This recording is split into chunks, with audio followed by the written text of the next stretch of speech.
and then unloaded it last night at midnight. Sorry, they've all kind of started without me. So just join in when you're ready. So, welcome to the Secret Sewing Club. This is just, it's just chaos, I think, sometimes. And I don't know why I do it to myself.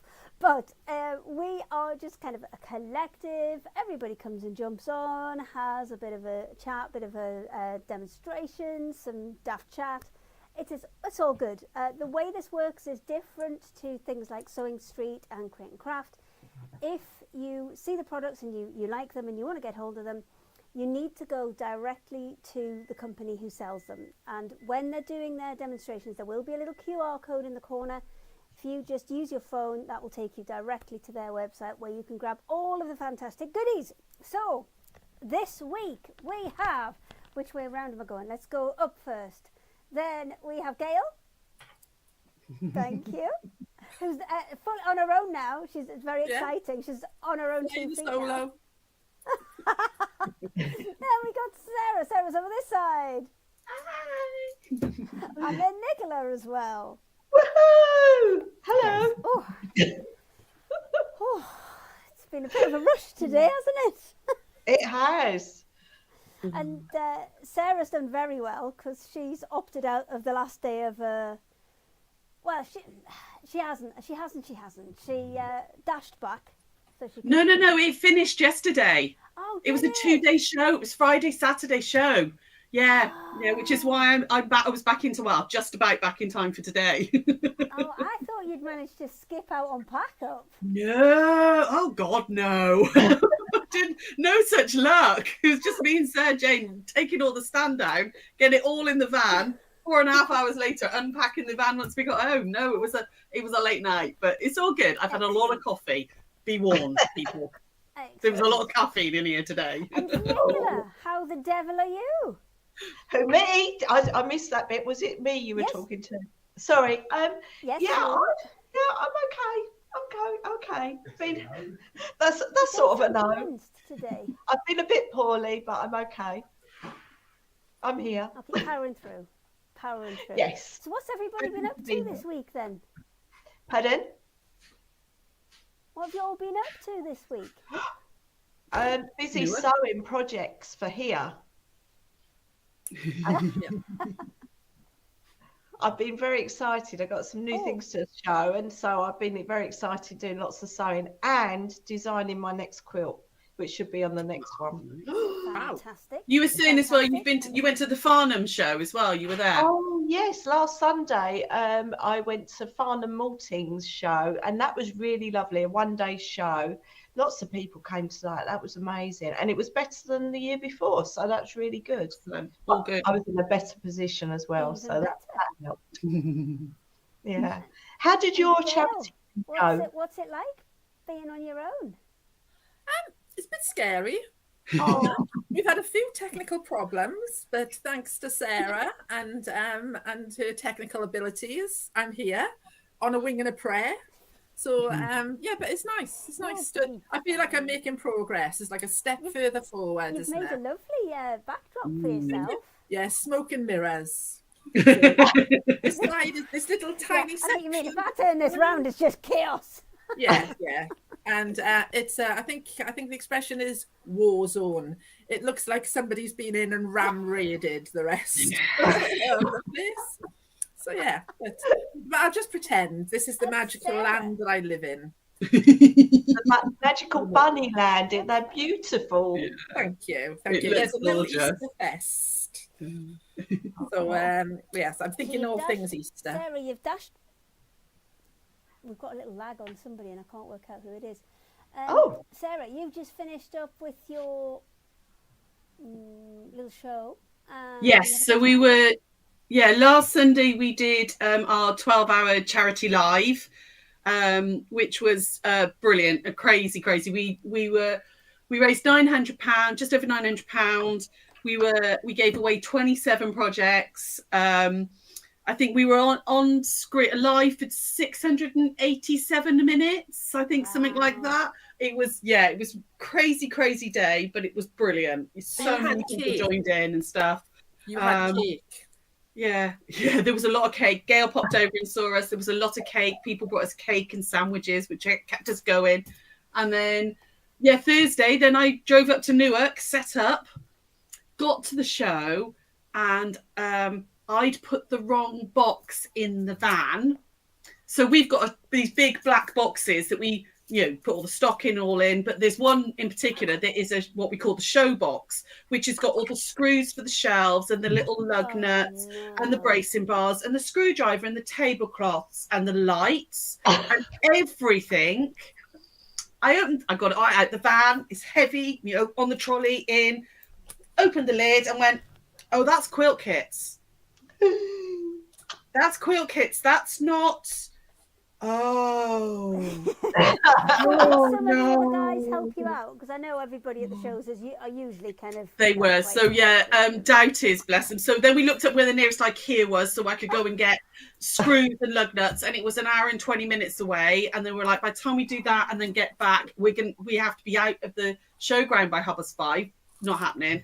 So I went begging to Doubters, the lovely lads at Doubters, and went, is there any chance you have any of this? And they were like, yes, we've got extras of that. We've got extras of that. Here's brilliant. The drill. Here's bracing bar. They were just brilliant and completely sorted it out for us. So the stand was a little dark because we had no lights whatsoever. And then no tablecloths. We just had to use quilts as tablecloths. But we got through it. It was fine. But that was, one of those, oh no moments. I had that at Farnham Maltings. I thought I'd left my tablecloths behind. So Lily Fabrics helped me out with some cloths. And then when I got to the end of unpacking, there they were. There they were, yeah. Unfortunately, no, the whole massive black box was missing. So, but thankfully, Doubters to the rescue, and they had spares of everything, which was amazing. Oh, brilliant. Excellent. Okay, so right. As you may or may not have seen on Secret Sewing Club, we tend to have a running order. I mean, it's really just a bit of paper that Emma makes, and then we may as well make it into an aeroplane and do that because it never sticks to what it's supposed to be. But today, Nicola is going first, which was apparently a surprise to her. I thought I was third. But it's all good. Nicola. I haven't even looked at it. She's always ready. Exactly. Right, shall I just stop Emma sending them out then? Is it pointless? I was very busy this weekend, to be honest. Okay. I mean, I do normally look at it and have a little look, but I genuinely didn't look at it this time. Okay, right. Gail, have you looked at it? What? No, I'm lost. I read the running order. And then you didn't do any of your stuff because you thought, I've got about half an hour here. I can get a demo ready in that. My excuse is I had a few technical issues. So when I thought I would be prepping my demo, I was actually having a blind panic thinking I wasn't going to get connected. So that's my excuse and I'm sticking with it. It's all good now though. You've got about... So I'll see you in about 40 minutes. Yes, you've got about 40 minutes. By the time Nicola's done hers and Sarah's done hers, You'll be fine. Can always fill in. You'll be fine. You'll be fine. Right. Oh, Nicola, I've got news for you as well.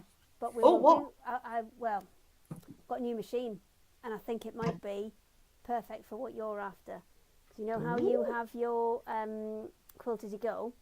Yeah. We might be able to pre-cut you some hexagonal batting. I'll have to talk to you about that separately, Amy. We'll do that later. All right. I shall pass it over to you. I shall pass it over to you. Bye. Perfect.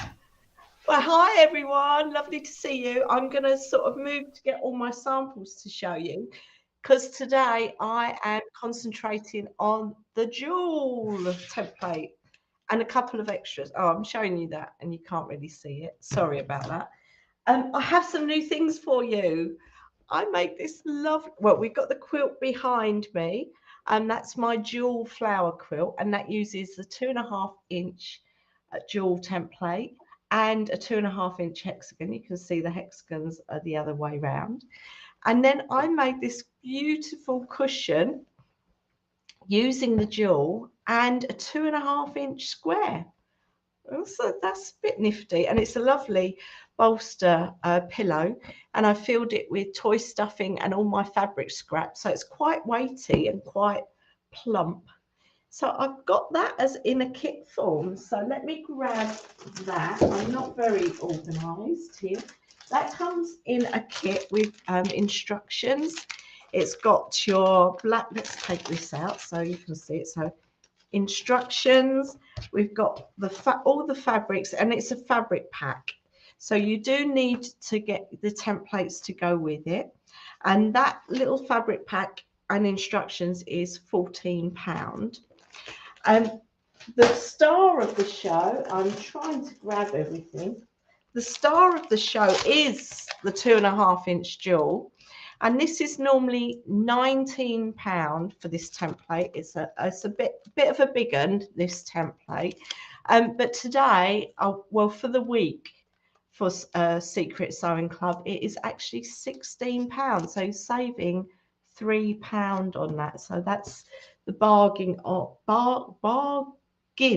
the day. I've got some little ones to go with it. The 2.5-inch hexagon, which is in that quilt. I have got the 2.5-inch square, which you need for this pillow. But I have, because I've got the 2.5-inch square, I have made some new zip tray bags. So this is a Tula pink one with the raccoons, and if you open it up and you unpop it like that, it becomes a tray. So it's like a tray bag. So when it's zipped up, it's like a elongated cube, but when you open it up, it's an amazing tray. So it's great for all your sewing products, great for makeup, all sorts of things.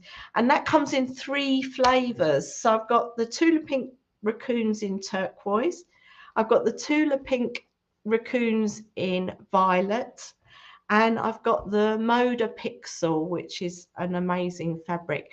And on the Moda Pixel, on the binding, I've put a polka dot binding in. So they are kits. So that is... Nicola, while yes, you're going through them, just to remind people, if you yeah, want these, you need to purchase them through the Daisy and Grace website. You can either do that by going to daisyandgrace.co.uk or using your phone to grab that QR code in the top of the screen there, and that will take you straight there. No problem. perfect. This is what I'm getting the hang of it now, and reminding people more. I'm getting better at it. But actually, you do it now. Have fun. That's all right. I've got to keep grabbing things because they're all out of reach. So there's 3 kits there. Now they come with everything you need to make this little tray bag.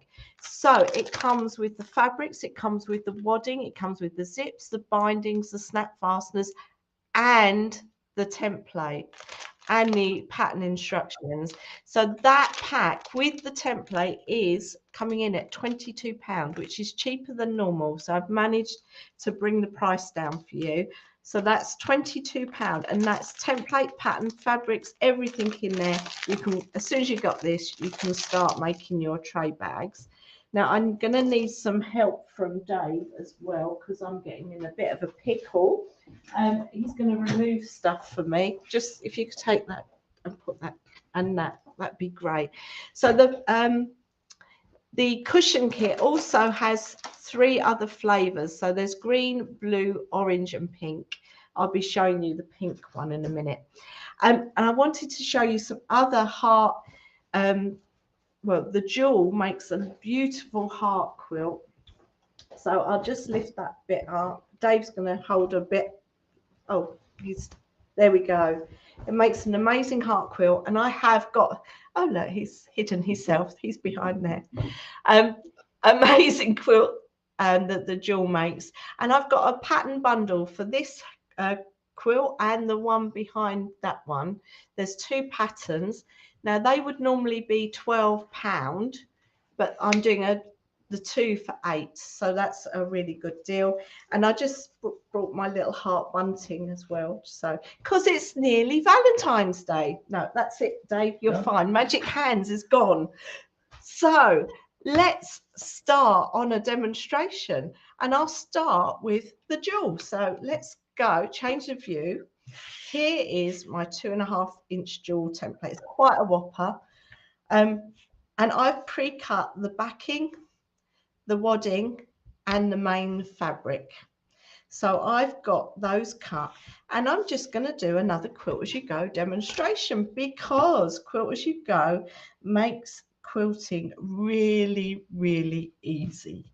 So I have put the template back on the backing, and I am going to place the wadding in that little recess there.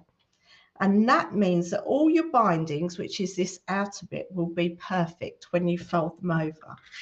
I'm going to take the main fabric, place that on top, and get that on top, and I can pin that in place like so. Remove this. It's the same process for all my Quilt As You Go. And the templates are great because they're clear. You can fussy cut fabric, so you can really go to town and make some amazing quilts with it. And then you're just rolling over the edge. I did that without talking, so I'll do this one so you can see. I finger press that in place. I fold that over like that and press that down with my fingers. And the fabric's covered in my cat's hairs. Sorry about that, but I'm sure you can't really see that. And then you fold it over. Yeah, hi, Hayley. From Karen. Hi. The templates in the kit acrylic? They are acrylic. They are about, I can't remember what width acrylic, but it's quite. Probably be 3 mil, because I think it's similar to what we've cut in the past. It's quite hefty. It's quite hefty. But it's a good depth that you can rotary cut round the outside. So that is really handy, that you can either use it, draw around and use scissors, or you can rotary cut with it as well. And I had an email or something on Facebook, I think it was, and a lady said, I'm so pleased with your templates because I wanted to quilt, but all the seam allowances and everything gave me the heebie-jeebies, and there are no seam allowances to work out on this because that is all there for you. So I'm going to carry on.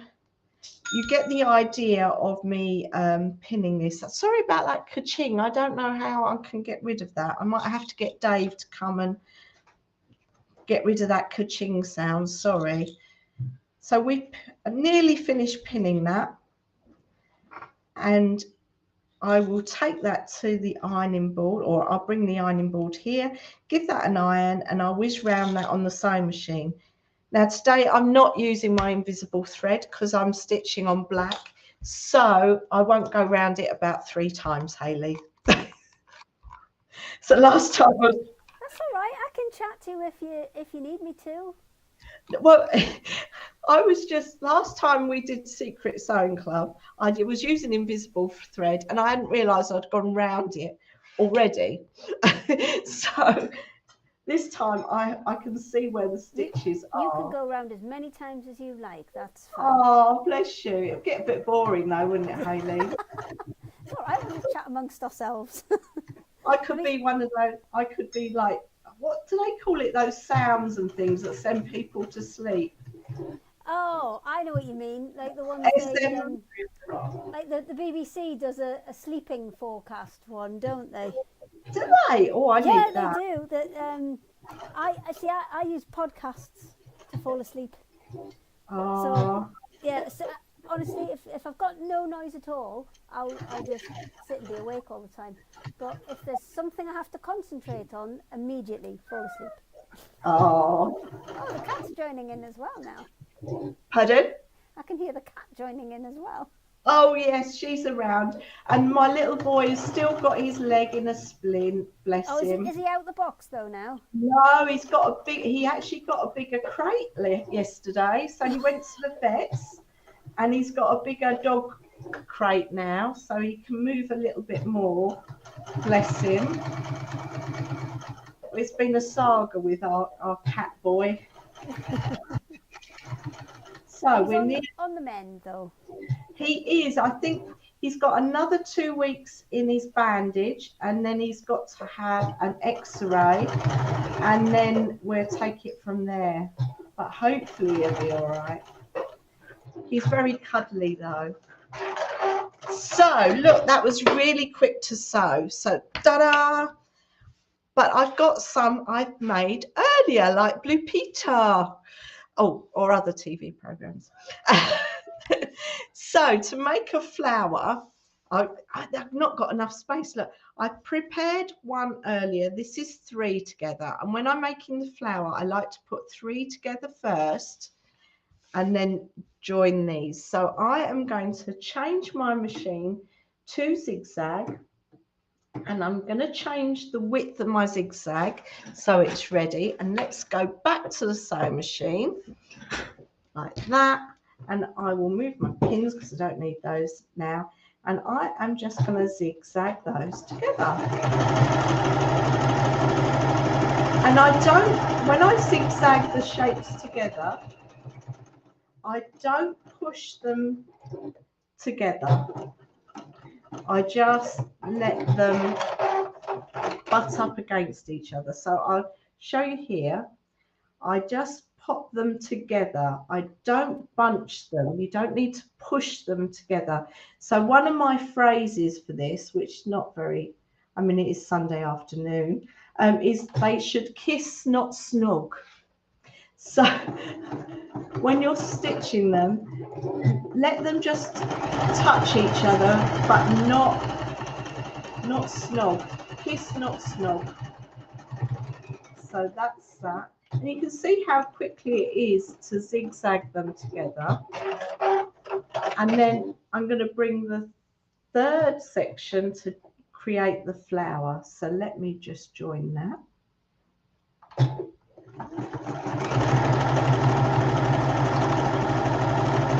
And if you can do this by hand as well. This isn't something you have to do by machine. It is quite a nice thing to do by hand as well. And then the next bit of the cushion is actually done by hand. So I will show you the next bit. So let's go front view, and my machine hasn't released my flower. So there we go. We've got the flower there. There we go. So that is going to be the front or back of my cushion. And what you need to do is make all your squares and join them into a strip. Now, the reason that I use the squares is because they've got let's go this way.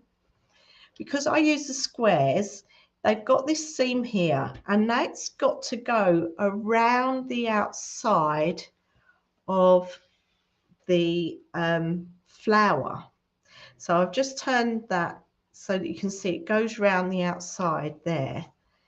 And because this is a cushion and you're not going to see on the inside, all I do with this, and I've lost my thimble, let me find my thimble because I've damaged my finger where I do so much hand sewing, is all I do for this is I use a double thread and I just over sew the 2 bits together. And that seam where your squares are sewn together meet at the point of the jewel. So as you go along and you get to the edge,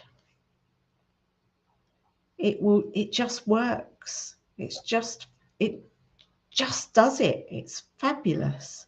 So I'm going to pop my needle in there and show you that when you turn that through, there's the edge of your pillow, and that's the front or the back of the pillow, and you get that effect.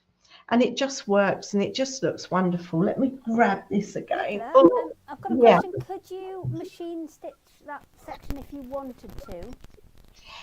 You could. It might be.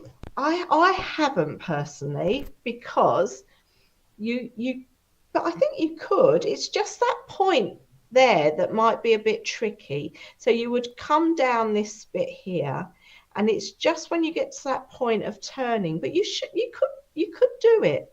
Shall I give it a go when the next? You can give it a go in between, maybe, and then I will give it a go one from Sharon. She says, "Love how you have made that look so simple and easy to do. She's always struggled with binding."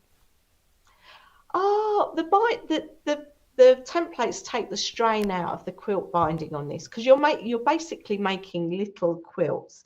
So that double turn of that binding is so easy because it just works. And then all the shapes sort of work together. And now I've never put the squares with the jewels before, ever, but it works. It creates this lovely shape, and it works because the bindings are all the same on all of my templates, so it all works together.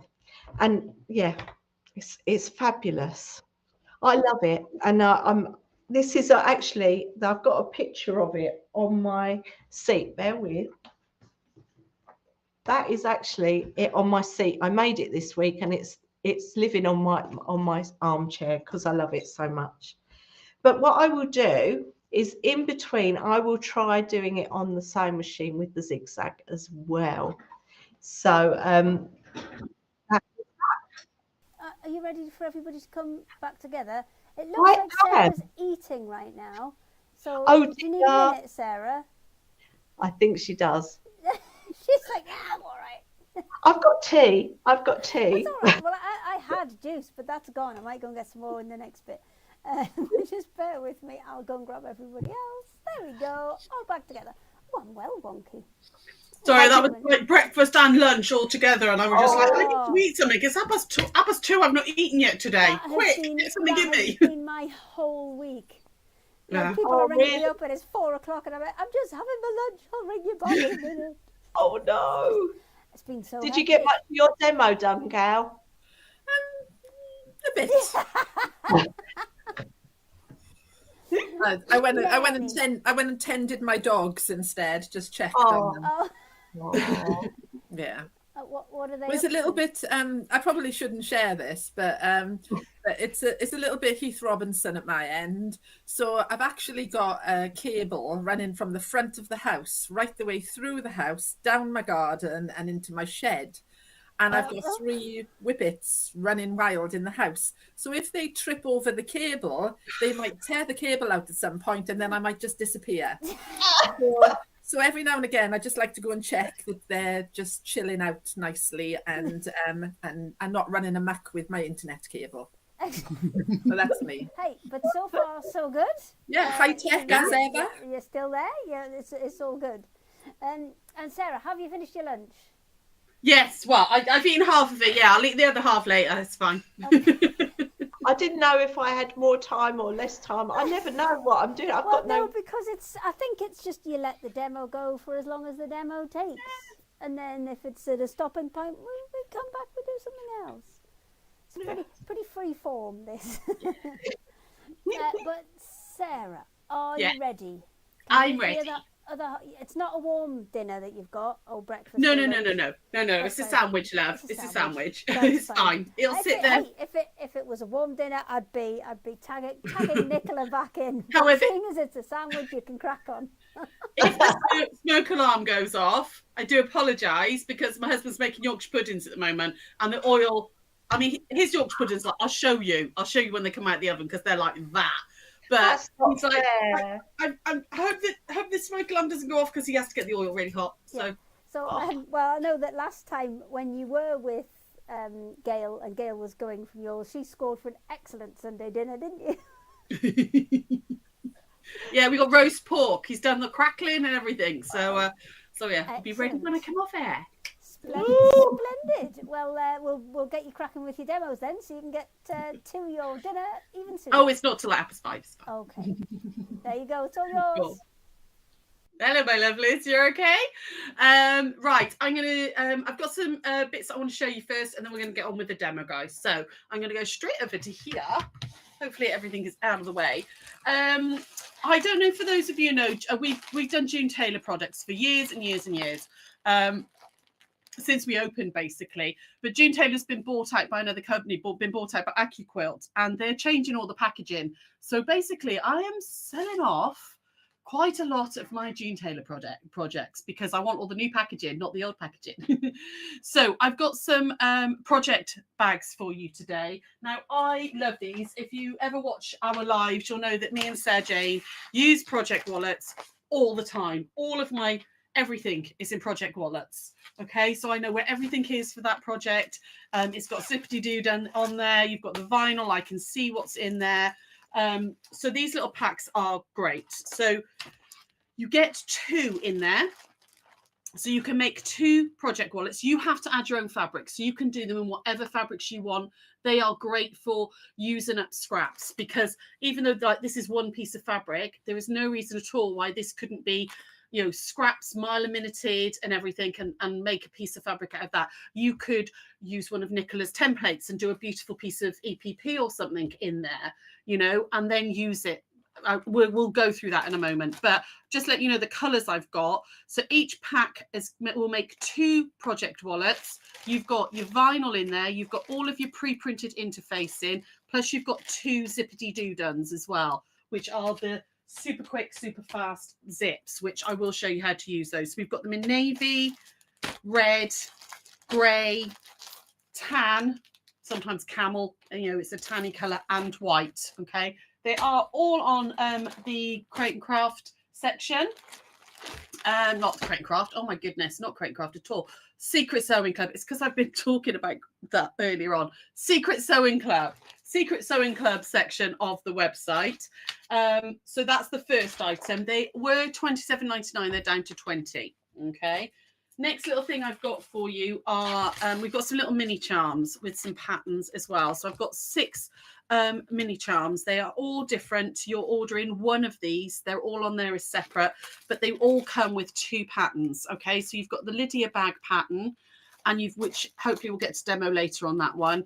And then we've got a jelly bean bag, which is a really, really cute little rounded bag. You've got, again, zippity-doo-dun. We do sell them separately, the zippity-doo-duns. They're on our website, but that all gets opened up, and you've got this really lovely, like, jelly bean type shaped bag, which can just be used as a pouch, or you can put a strap on it, and it's a really cute crossbody as well. Okay, because you can get a lot in there. You know, they're really good roomy bags. Okay, so all of these mini charms come with both patterns. These are normally £5.95 each. Our patterns are £5.95. So you've got sort of what, 18, just under 18 quid's worth of product for I think they're on at £9.95, I believe. So you can choose from Magic Dot, which is all those beautiful, beautiful dots. This is a relatively new one out. In fact, if I just come to here, hopefully if I flick through, you guys can see a little better. So that's the Magic Dot. You've got Rosemary's Cottage, which is really pretty spring-like. You've got purples. Yeah. I've got somebody saying they can't find them in the Secret Sewing Club section. They can't find the Secret Sewing Club. I think that's... Oh, hang on. Do you know 2 what I'll seconds. do? I'll go and have a look, and I'll see if I can pop the website up just to show people where it is. If you crack on, I'll go and set that up, and then I'll come back to you in just a second, and we'll work that up. Oh, don't tell me they're not. Bear with me. For some reason, nothing is visible on site. So you're gonna have to give me 2 seconds. How is that? Because I can see. I can't see the wallets, but I can see the charm squares.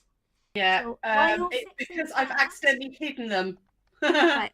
That's all right. While you're fixing that, I will show people where the other stuff is. So, if you head to the White Gecko Craft Lounge, you can do that either by the QR code when Sarah's demonstrating, or type in whitegeckocraftlounge.co.uk. If you use the QR code, it will take you straight to the Secret Sewing Club products. If you don't, then you need to go to shop, scroll down, then you'll see the Secret Sewing Club logo, and then you'll be able to see the products in there. So there are all of those Moda mini charms. See, 1, 2, 3, 4, 5, 6 different options there. And the Liberty Denims Floral, which I guess you haven't got to yet, but we'll wait for that. And the Lucky Dip that we haven't got to yet. But Sarah is very quickly just adding those other projects. Shall I just refresh mine now and see if that works? So, nothing just yet. I'll try it again. Right, well, I'll swap it. I've swapped it back to you. I'll keep an eye on that, and I'll let people know when it's back up and running. Yeah, our website does this really funny thing sometimes. When you move a product from one category to another, it'll hide it. It says there's like a little button that says visible on site, and for some reason it turns it off, and I forgot to check them. So I've just I've just unchecked all the boxes, so it should show up. So if you just keep refreshing the page, it normally takes like don't 3 or worry, 4 you crack on. I'll keep an eye on that, and then when they pop up, I will let you know. I also have another question from Sarah. How many charm packs do you need for each pattern, please? 1. So you'll get both packs, but you only need 1 charm pack for that one, or 1 charm pack for that one. Okay, so you need it tells you exactly what you need on the back there. The same with this one as well. Okay, so you need 36 mini charm squares to make the jelly bean bag, plus a little bit of lining and stuff. So you're getting both patterns, but you might have, you can buy more than 1 mini charm, and if you do, I'll send you different patterns. Okay, if you buy, say you decide you want the French General and the Rosemary Cottage, you'll get these 2, but I'll send you 2 other patterns, so you're not getting duplicates. Okay, but you actually only need 1 mini charm, so you could maybe use this one for that, and you might have one in your stash to use for that if you wanted to. Okay, so you've got Magic Dot, Rosemary's Cottage, Longshore, which is the Janet Claire one. You've got Shine, which is brand new. This isn't even on our website yet. I haven't had a chance to get it on. It's that new.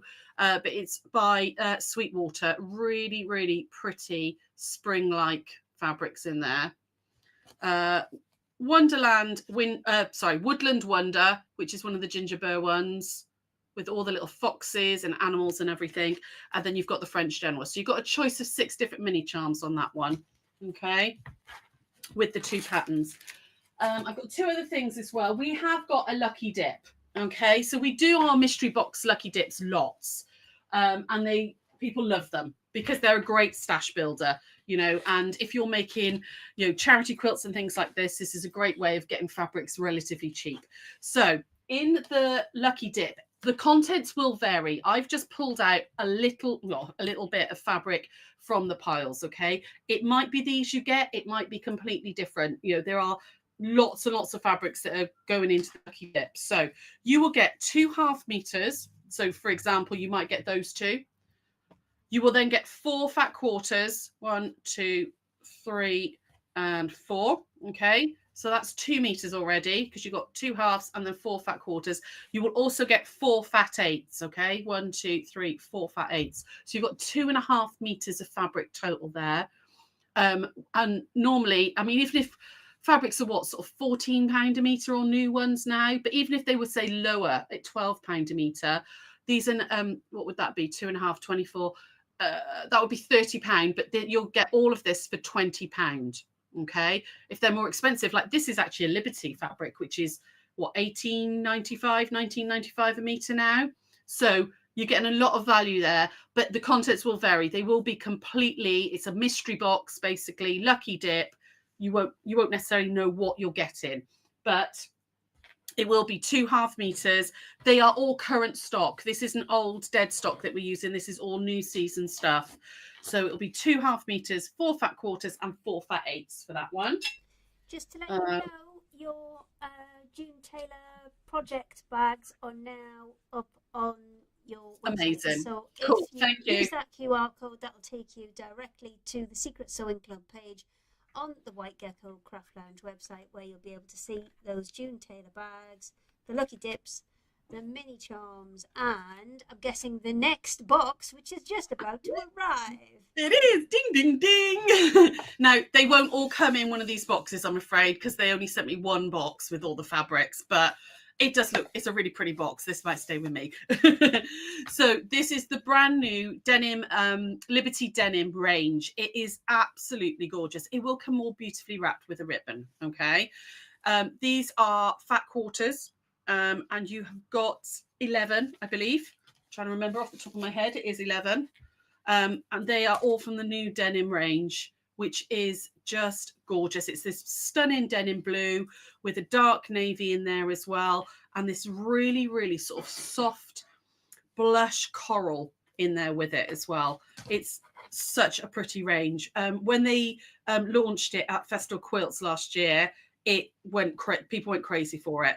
They didn't actually have the fabric, but they had loads of patterns and things for it, and they had quilts made up, and people were desperate to get their hands on it. So yeah, you get 11 fat quarters. Okay, and like I said, this would normally be $18.95 a meter, but we're doing it for £40 for the 11 fat quarters. Okay, so you've got a little bit of a bargain going on. I love this snowdrop one. I think this is absolutely gorgeous. Look at those beautiful, beautiful little snowdrops on there. You've got, that is one of my faves as well. I love that Emily Bell design on there too. So there's a navy Wiltshire shadow in there, which is really, really pretty. And then you've got all these beautiful, beautiful florals as well. So that, I think, is everything to actually show you. So we can crack on with the demo now. I'm going to let her listen to me talk. So 2 seconds. What we're going to do is we're going to have a go at the project wallets. So I've got one that is partially done over here. Now I need to make some space. Let's go back to the that overhead and make myself some space. So in the pack, you get really, really good written instructions for June Taylor. It tells you exactly what size pieces you're cutting, either for the large bag or the small bag. So the large bag is 18 inches. The small bag is 16 inches. Okay. Tells you exactly how much fabric you need. To be honest, they tell you a lot more than you actually need. You can get away with less than this. I've made so many of these now, and you can absolutely get less than that. You also you get 2 zips, 1 for each bag, and you get your vinyl as well. Okay, so you get enough vinyl. If you're really careful with your cutting, you can probably make a 3rd bag with the vinyl that's left over. Just be careful with it. Okay. Now, June Taylor works, as I'm sure you've seen me do many, many, many, many, many times. This is one of the bibs, but I just got this one open, so I thought I'd show you. It's pre-printed wadding, or like a very heavy interfacing, which is what the project wallets are. Okay, and you're going to stitch directly onto the wadding. So the first thing you're going to do is put your backing fabric on. So now this is very creased. It's where it's been in the bag. I prepped it before I went away, and it's got very creased. So I'm just going to give that a quick little iron like that. Okay. And on this side as well. It is a little on the creasy side. There we go.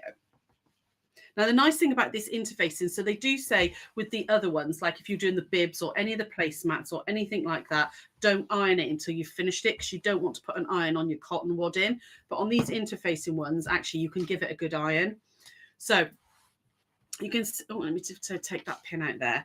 You'll see I've already done the first few. So I've just used a really big bold print as my number 1. I've added 2, 3, 4, and 5 on. So this was number 6 up here. So I looked back on my sheet, and it told me that pieces 6 and 7 needed to be 3 inches by 8 1/4. I'm going to put that right side together and stitch that down. So I've done number 6. So we're going to do number 7 now. Okay. So I'm going to go over this way to number 7, and hopefully I've got the right piece. There it is there.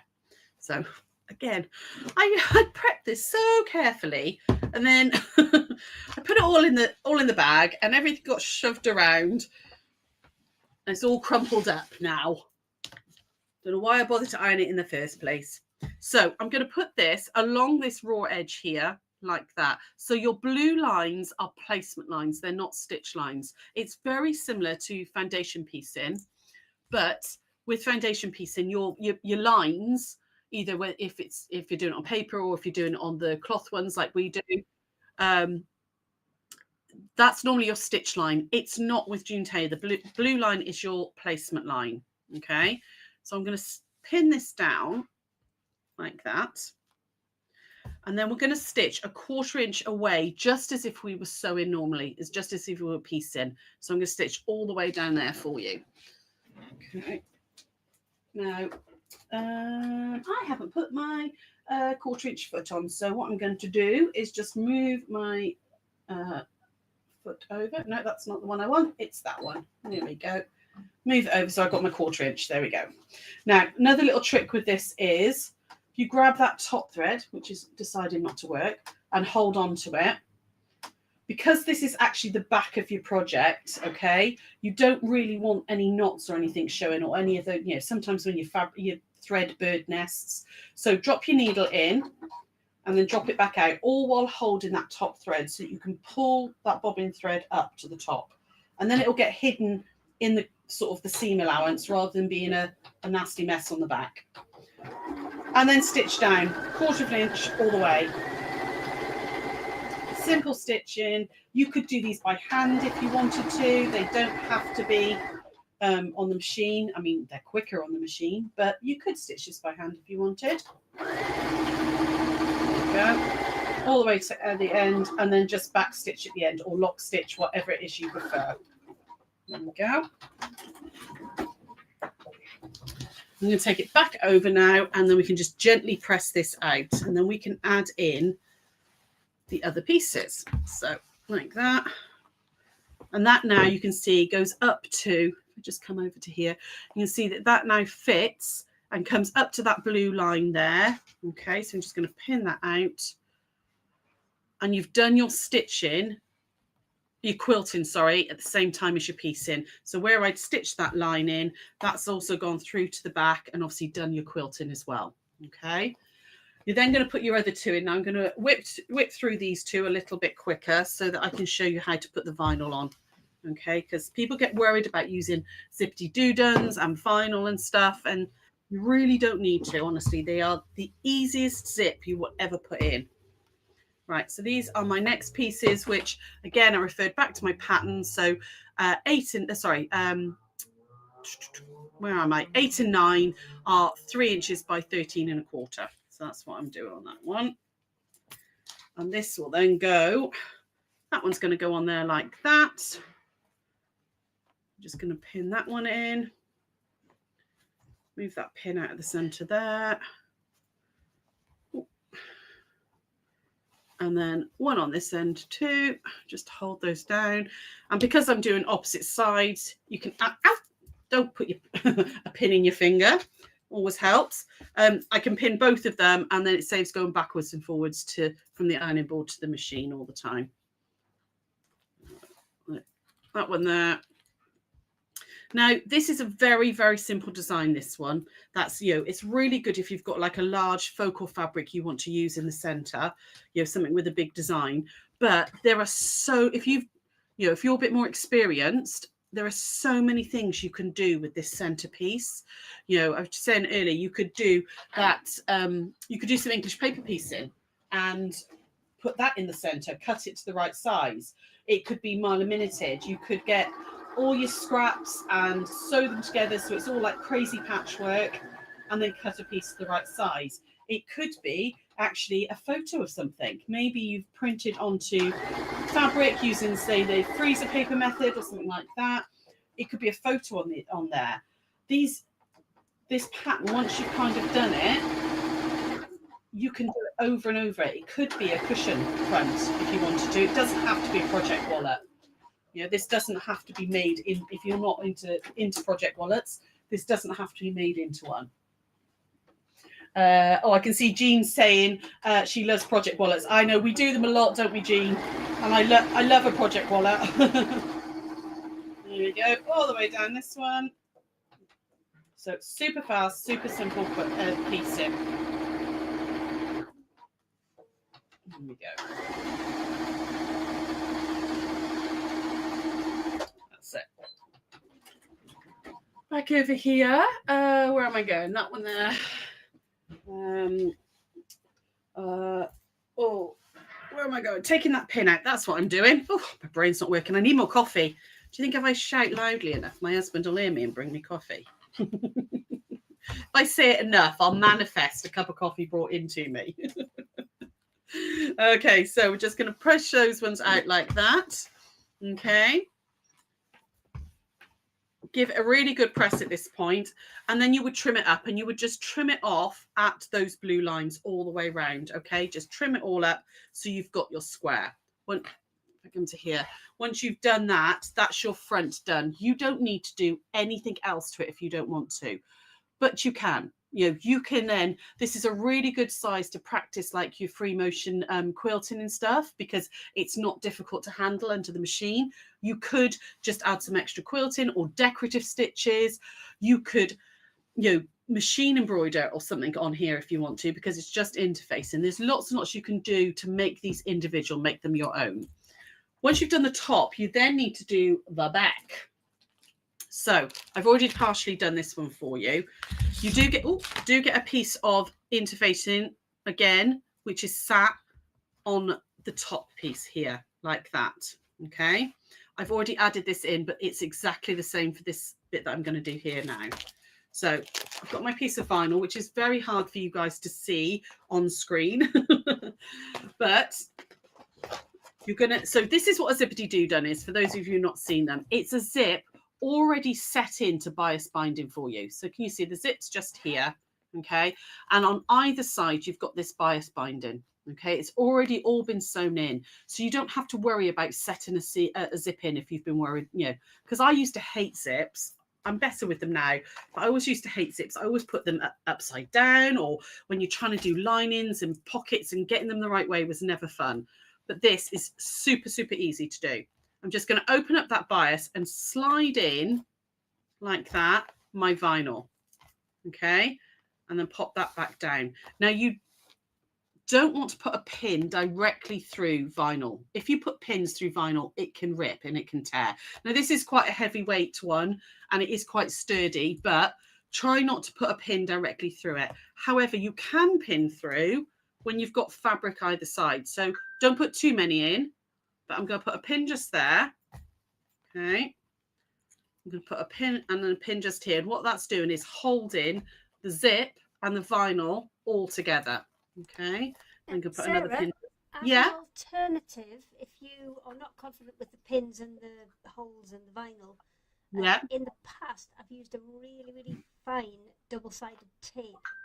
Oh, yeah, absolutely. You can do that. That really skinny stuff that you use. Super, super skinny stuff.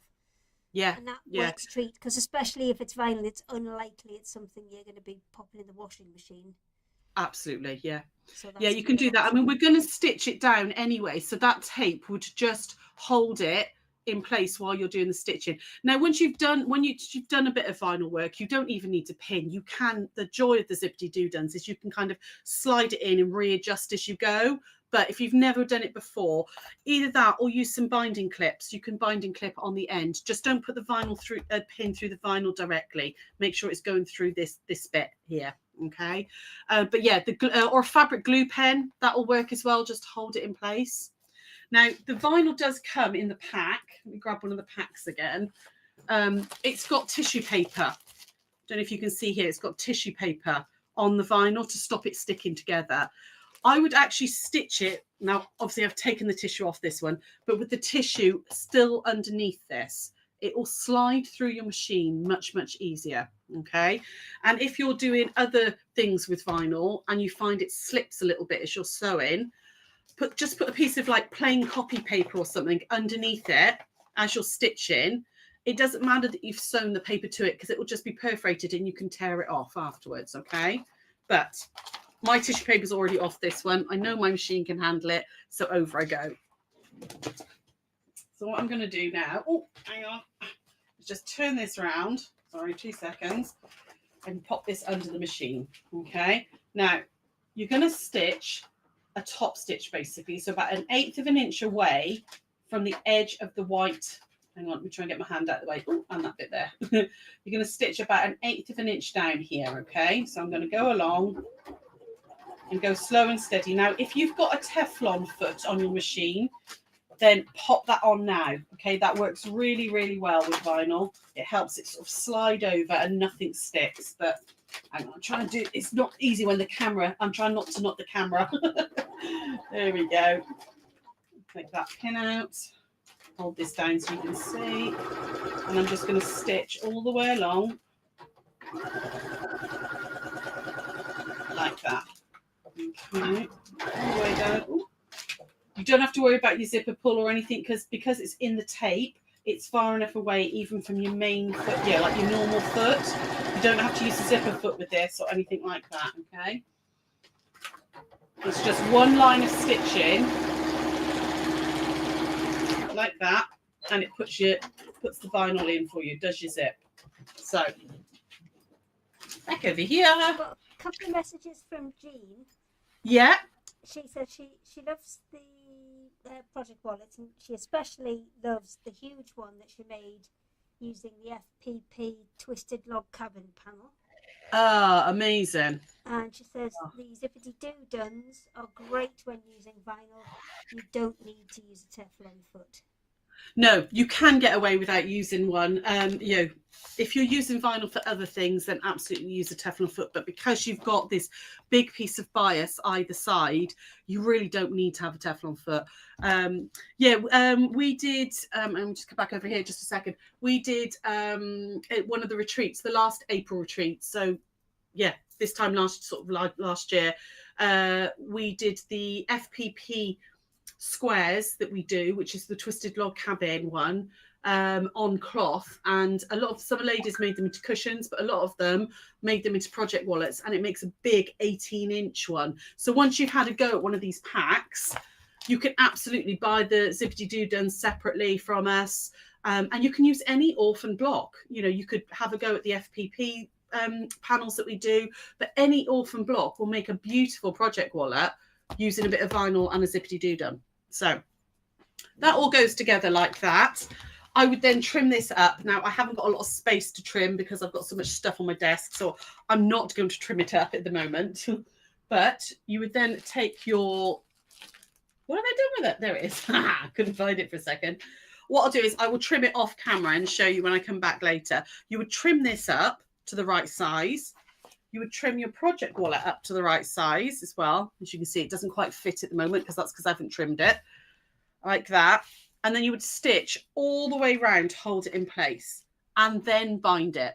Okay, so I'll try and get that done off camera because I need to clear the decks a little bit to actually get this all trimmed up. But then what you have is a project wallet, which looks, obviously this is different colours, but it's the same design. So I used all these funky animal fabrics on this one. You've got, this is the tan one I've used here. You've got a little bit of fabric there. You can see what's in the bag. You've got so much space in. I've got whole quilt kits into these. You know, I've bought all the fabric, everything for it. Started doing it so you can get your blocks in there that you've started. You can get all your extra fabrics and stuff. Okay, so I think that's it from me at the moment. Lovely. Is everybody back? That's all right.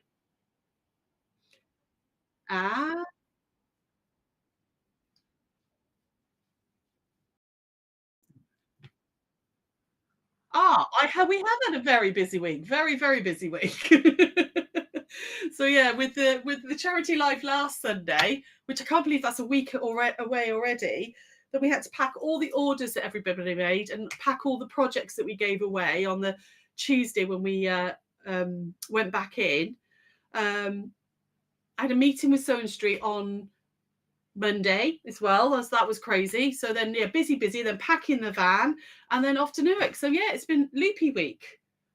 So poor Nicola's been poorly this week as well. So she's not been feeling great. And Gail's been busy getting all her studio set up.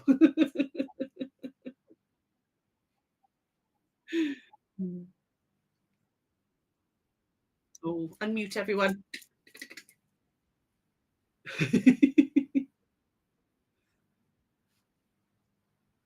Right, okay, all the buttons, all the people, back in the room. Yay! Sorry.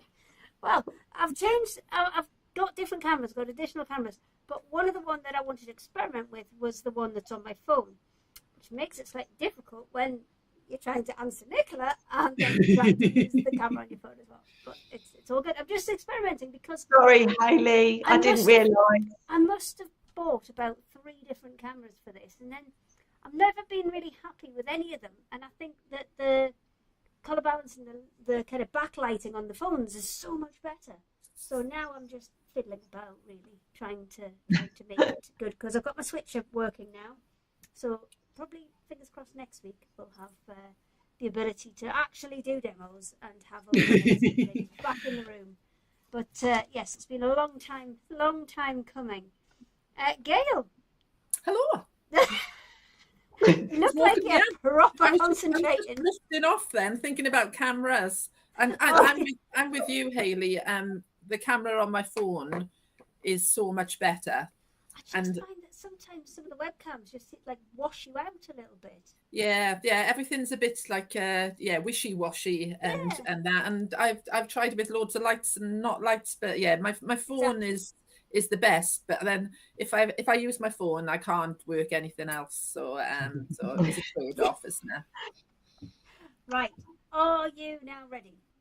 I am indeed. You've got all your bits together? And you know what you're doing? I'm just my normal self of keeping it up as I go along, because I like to prepare, and then I get very prepared, and then when the camera rolls, I can't find anything. Perfect. It's like somebody's moved everything around, and I get a little bit panicked, and I can't find anything. So now I've resigned myself to the fact that I'll just see how it goes. That's fine. If you need a hand, and I'm always here. breathe. Just give me a shout, and I can always jump off to your website and show people where your bits and pieces are. Thank you. Yeah, all help gratefully received, and so thanks for everybody's support to get me to this point. So, without further ado, what do I want to share with you? It's all yours. Thank you. I'm thinking all things Easter at the moment, so I'm sort of in the Easter vibe. And a lot of you will have done the back in the autumn. I did an autumn wall hanging, which was really, really popular, and then so popular that everybody said, "Why couldn't I make the autumn hanging a Christmas one?" So I did. I made Holly Jolly Santa, and then as soon as that was finished, then you were all saying, "Can't I make it an Easter or a spring one?" So I've listened to you, and I have. So here it is, and this is Petal. So I'm going to show you a little bit closer in a moment. And while I was making Petal, I thought, I think it needs a partner. So I also made Sprout. So when I go to the camera, I'll show you the kits in detail. A few other little things that I brought in because it's Easter, and that was the little springtime gnome wreath. I particularly like this. This is one of my favorites because I made it with the Easter eggs, and for an Easter theme in the pattern, it also gives you the instructions to do it with hearts, which is sort of behind me up here, but it's all in the pattern. So if you don't want an Easter theme, you can go with just like a spring-like theme. Also, the beauty is the instructions give you the gnome. So then you can go on and make little gnomes that can just, they sit on a shelf really, really nicely. I've got, if you look at my Facebook page, a lovely lady made a load of these and did the little legs in red and white, and then put poinsettias on the hat. So she had a whole Christmas thing going on. So there's mileage in the patterns to make them into something else.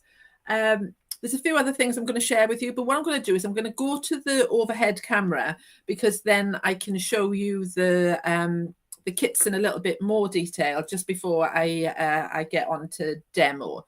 So let me just whiz you across. Right. So here's the other kit, and this is Sprout.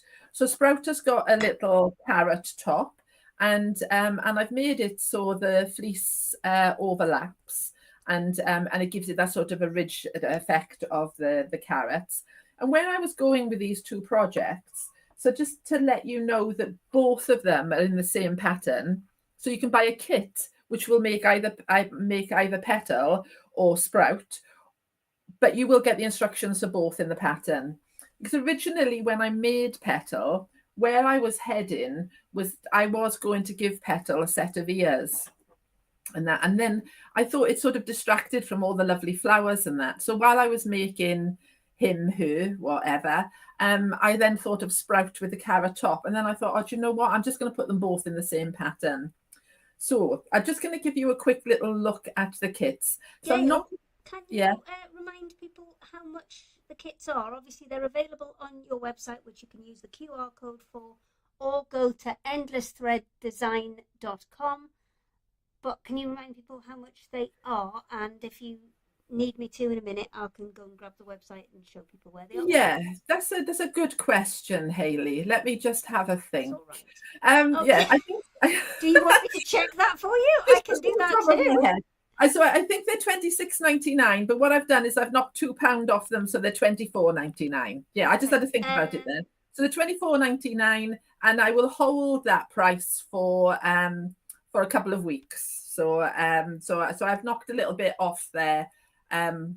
It's a little bit more expensive because you're getting the pattern for both and the freezer paper and that. So I'm just going to show you. I'm just going to take these off a second and show you the kit.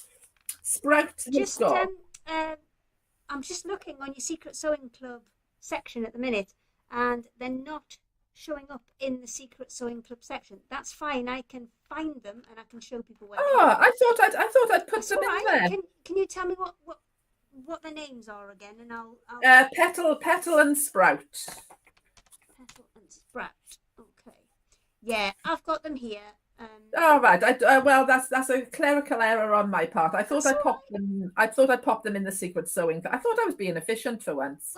Well, no, I think you've done very well considering. But what I will say is, if you do want them, go and have a look on Gail's website, and there's a little search bar at the top. If you type in petal or you type in sprout at the top there, and then hit search, they pop up, no problem at all. And you're right, it is $24.99 for the kit, usually $26.99. Perfect. Thank you, Hayley, and thanks for guiding people in. So with the pattern, you can see you get both designs on there. You also get the pre-printed freezer paper in with the pattern. So this will make cutting the flowers easier for you. There is a digital download for them as well, but obviously if you get the digital download, you haven't got the freezer paper, but you have got the potential to print the sheets onto freezer paper yourself. So that's petal and sprout. And then the kits, they've got everything you need in there. So you've got the wire for his whiskers, the top of his carrot, his nose, the ribbon, this super fur that's just lovely. It's filled my house with fluff, but it is beautiful. Then all the fleece and the wire ring, all the felts, everything that you need in the kit. And then the same with petal. If you choose to go for petal, you've got all the fleeces that you need, all the pom-poms with some additional pom-poms in there. I cut 40 flowers, but I've given you 46 pom-poms, so you've got a few extra to play with. You can make a few extra flowers. All the fleeces, your wire ring is in there. And then you've got all the lovely felts for all of the flowers, and again your freezer paper and your full pattern. Now I'm not going to demo this today because I haven't prepared a demo. I'm not going to lie to you, but I am going to demo. Honesty is the best policy, Gail. And exactly. You've got from Mandy saying she's just ordered Sprout and she loves him already. Oh, thank you. He is super cute. I did plan on doing a demo, but actually some of my customers asked for a different demo, which I will be doing, and also I'm going to demo him on Wednesday night on a Facebook Live. So don't worry, I will demo him. I will get round to demoing him. And the same with the spring gnome kit that hopefully should be on there as well. With the spring gnome kit, you get everything again in the kit, all the fleece. He comes in a choice of 4 different colours, and you've got all the felts in there. And then you can see from the pattern instructions, you've got the one with the hearts in there or the eggs. There's enough felt for you to do either. So this one's the lemon one. There's a pink, there's also a blue, and there's also a grey. So the gnomes change colour, but the background always stays the same. So that's the little springtime gnome. I'm going to take that out of the way. Something else I'm quickly going to share with you, which I will demo later, but just in case you need to pop off, I just want to quickly show you a Stitchery Doodah that was really, really popular last year when I did it. This is a little kit with a lot of stitcheries in there. They make really lovely little gift tags, or you can hang them on your Easter tree. You get 12 designs, 3 different shapes, and you get everything in the kit to make 6 of these tags. So even though you've got 12 designs, there's enough felt and white fabric and embellishments to make 6. I've never done it before, but I have this year got the templates, the acrylic templates. You don't need these. You can make it without the acrylic templates, because obviously I used to kit it before without the acrylic templates. But I decided that a couple of people asked me why I didn't do the acrylic templates, because I had them designed, and I did offer them when I worked with Sue. So I said, oh, go on then, I'll buy some and I'll put them on. So I've got an offer on the acrylic templates. When I come to demo later, I'll talk a little bit more about the templates and that, but that's on there as well. But what I am going to demo is one of my favorites, and that's the Easter boxes. So these little boxes are Japanese fabric folding. They're great. I've made them the exact size to hold your Cadbury's cream egg, or this is an Oreo one. So it's got a little holder in there for your egg. You get 2 different sizes in the pattern. You get to make the small ones, which are what I call plain, because they're all made out of the same fabric on each side. Or you get the pattern for the large one, which you can either make plain, like this one. So that means you're just using the same fabric on each side. Or you can do it in 2 fabrics, which creates a nicer effect, I think, and makes it a little bit more challenging. But the option is there for you to do either. Now this comes in a little kit, which I put somewhere. So you can get this pattern only. You can get a digital download if you want it today and you want to make a start. Or I put a little kit together, and in the kit you get the pattern. You get the pelmet violin, which is what gives the boxes their stiffness so that they stand up nicely. There's some dress it up buttons in there, and there's some ribbon. So the dress it up buttons will vary according to whatever pack I put in there, but there'll be Easter themed buttons, Easter themed ribbon, and your violin. It's good that and I think I can't. Do you know what? It's terrible, isn't it? I sound ill prepared. I can't remember. I think there's enough, if I remember rightly, to make 6, enough pelmet violin to make 6 boxes in the kit.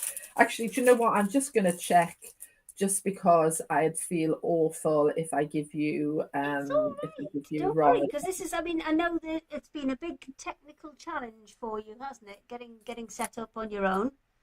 Yes. And you've done very well. So, I mean, Thank you. 10 Yeah, out of 10, you'd be forgiven for forgetting how much violins in a kit that you made. Yeah, and I don't know about you, Hayley, but sometimes people ask me questions, and I think when I make something new, so at the moment I'm in with Petal and Sprout, so I'm in the moment with that. So if you ask me any question about that, apart from the price, I know. But with some of these kits, I made them some time ago, and I decided then what I was going to put in the kit. So I've just read it again. So the pelmet violin that's in here is enough to make 4 large boxes. So that's the 4 of these size, or 6 small ones, or a combination of both. It's entirely up to you. But it's a good way to start if you haven't got these things. If you have, then it's a good way to use up your stash. and also a perfect way to use up scraps of fabric. So I'm thinking Easter, you might be thinking Christmas, you could be thinking gift boxes I'm for just thinking like Tuesday afternoon surprise. yeah. I also think I sort of thought, I've said this before because I did some Christmas boxes which are You slightly would make different. a lovely But advent calendar. it's a nice gift idea, and it's a nice way to, if you've got a sew-in friend, to give them a gift. You could use their favorite fabric. You can fold up a fat quarter of fabric to fit inside the box. You could also think about this. If you put a little bit of sponge in there, you could put a ring in there. You could put a little lid on the box and maybe use it for, like, like baby's first tooth, things like that, little christening gift. The possibilities are endless. I do like a gift box, and these also, because they can hang. If you I pull, think you'd make a lovely advent calendar with one of them. Well, 24 of them. well, I did do an advent calendar one for Christmas. They're plain, and the advent one I did, they were much smaller boxes because I was mindful of the fact that if Oh they, no, I want cream egg size advent things. oh, did you? Very Well, much. yeah, I think I don't blame you. Yeah, with the obesity crisis, I'm not sure I can go 24 eggs, but I'd be prepared to give it a go. I'd be prepared to give it a go. Oh, I think I could do at least one a day for 24 days. Minimum. Yeah. Actually, I That's might okay. go and get a chocolate biscuit now you've mentioned it. And But why, carry on. and why not? Why not? I love a biscuit myself. So your pattern gives you the instructions to make the large box and the small boxes, gives you all the templates at the back. I then talk to you about how I prepare my templates. So you're literally going to cut out the pieces of paper, and then you're going to apply. I use a glue stick, okay? And then if you noticed, I haven't cut on the line, okay? I've cut beyond the line. I get a glue stick, I put lots of glue on the back, I pop it onto card. Okay, once it's dry, then have I got one that's stuck on? No, I haven't. I cut out, and this time I cut out on the line. Now the card I tend to use, you can see, is a Foster's one. Cereal packets and that work well, and they've got sort of a waxy coating on them, so they work really well when it's under the iron. So what you need for each box, okay, if we go with the two coloured ones, you need a fabric template. It says fabric template on there. You need a press-in template. You need two pieces of fabric for the two templates for the two different colour fabrics, and a triangle box template. So what I do is I cut all these out. You can see I've used different card, whatever card I had. You can use template plastic if you want as well. So once I've cut out these sizes, the only one I tend to cut out more of, and I'll explain why in a second, is the press-in circle. So what I have a tendency to do is put this onto another piece of card, draw around it, and then cut myself a few extra, because I like a few extra press-in circles. And I'll explain that in a moment. So let's look at the rigidity of the box at the moment, what gives it its strength, and why I've given you the pelmet violin. You're going to take your template, your triangle template, and pop it onto your violin. And what I like to do, for ease of cutting out the triangles, I like to cut a strip of pelmet violin, the same size as my triangle. You can see I've done that there. And then what I can do is I can pop it onto my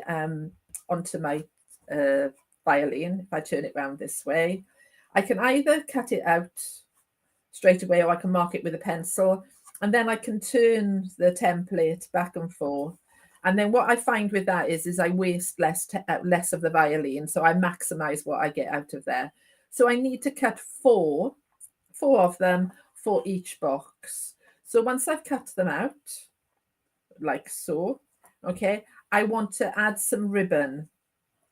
So in your kit, you get some 3mm ribbon. And what you're going to do is you're going to stitch a little loop to the top of two. Okay, and you're going to stitch some tails to one, and you're going to leave one completely plain. Just a little tip, when you stitch the ribbon to the top of the box, okay, you only really want the width of the ribbon, the loop to be the width of the ribbon. And the reason for that is if they were really big loops, when you come to tie the box together later, everything will be flapping around. So just make the loop just a little bit larger than the width of whatever ribbon that you're using. And then to give the box a nice soft feel, so it's not so firm, I've cut out triangles of wadding. So this is a really good way of using up all your leftover scraps of wadding, from all your quilt making. So you can apply a little bit of glue to there and then just pop your wadding on there. If you're somebody that doesn't do any quilting and you haven't got any wadding, you could use a little bit of fleece, you could use a little bit of felt. You even don't have to use anything if you don't want. If you've got squares of bosal, you could use that instead, and then you wouldn't need any wadding on there at all. But I like the wadding because it gives a soft feel. I mean, we're doing soft craft, we're not doing paper craft. I think it's a little bit harder if you've got card in there. Also, some people have asked me why I don't use card, and the reason I don't use card is the great thing with pelmet violin is if these boxes get damaged and get bent and they have a hard life and they've been stored over a while, and then they all get a bit creased and that, you can take your iron, okay, and then you can pop your iron back on there and you can give it a good iron and you can press all the creases out. If when I've stored them for a while, I get the iron. I obviously don't iron the button because I've got a button on the other side. I give my boxes a really good iron, especially if I made the Christmas ones, to sort of freshen them up. If it was card, you'd have a permanent crease in there and it would be weak, and then you couldn't restore the box back to its glory. So that's the reason that I use pelmet violin and not card. So we've made the construction of the box then, the outside. So when we come to construct, we're going to put a ribbon loop to the outside. We're going to put the loops to the outside, and we're going to have a plain one in the middle. And that's basically the construction of our box. You can see the box will go together like so, and the loops will go through the box, holding the whole box together. So now let's cover the sides of the boxes. So we're going to take our other template. Let me see if I can find my fabric that I've put somewhere. Here I go I prepared some earlier and now I've lost it. Talk amongst yourselves where That's I find all right. I'll tell you what, shall I go and hop on to your website and show people where all the bits and pieces are? You can indeed do. Thank you. Okie dokie. So this is Gail's website. So when she's demonstrating, you either use the QR code or you type in endless thread 1D design, no plural on that either, .com. Then it will take you to, where's my mouse gone? It will take you to here. So from here, then you can either go into the categories, and if you see down the bottom here, there's a secret sewing club. Most of the bits, there's the stitchery doodahs, and there's all of the projects that Gail's going to have on today in there.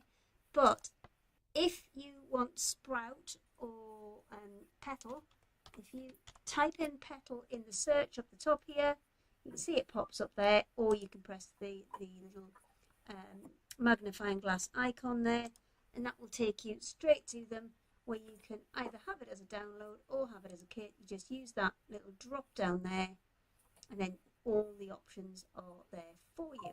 Gail, have you found your bits, my love? Super, yeah. Oh, do you know what? I did all of that, and I didn't switch it to the camera.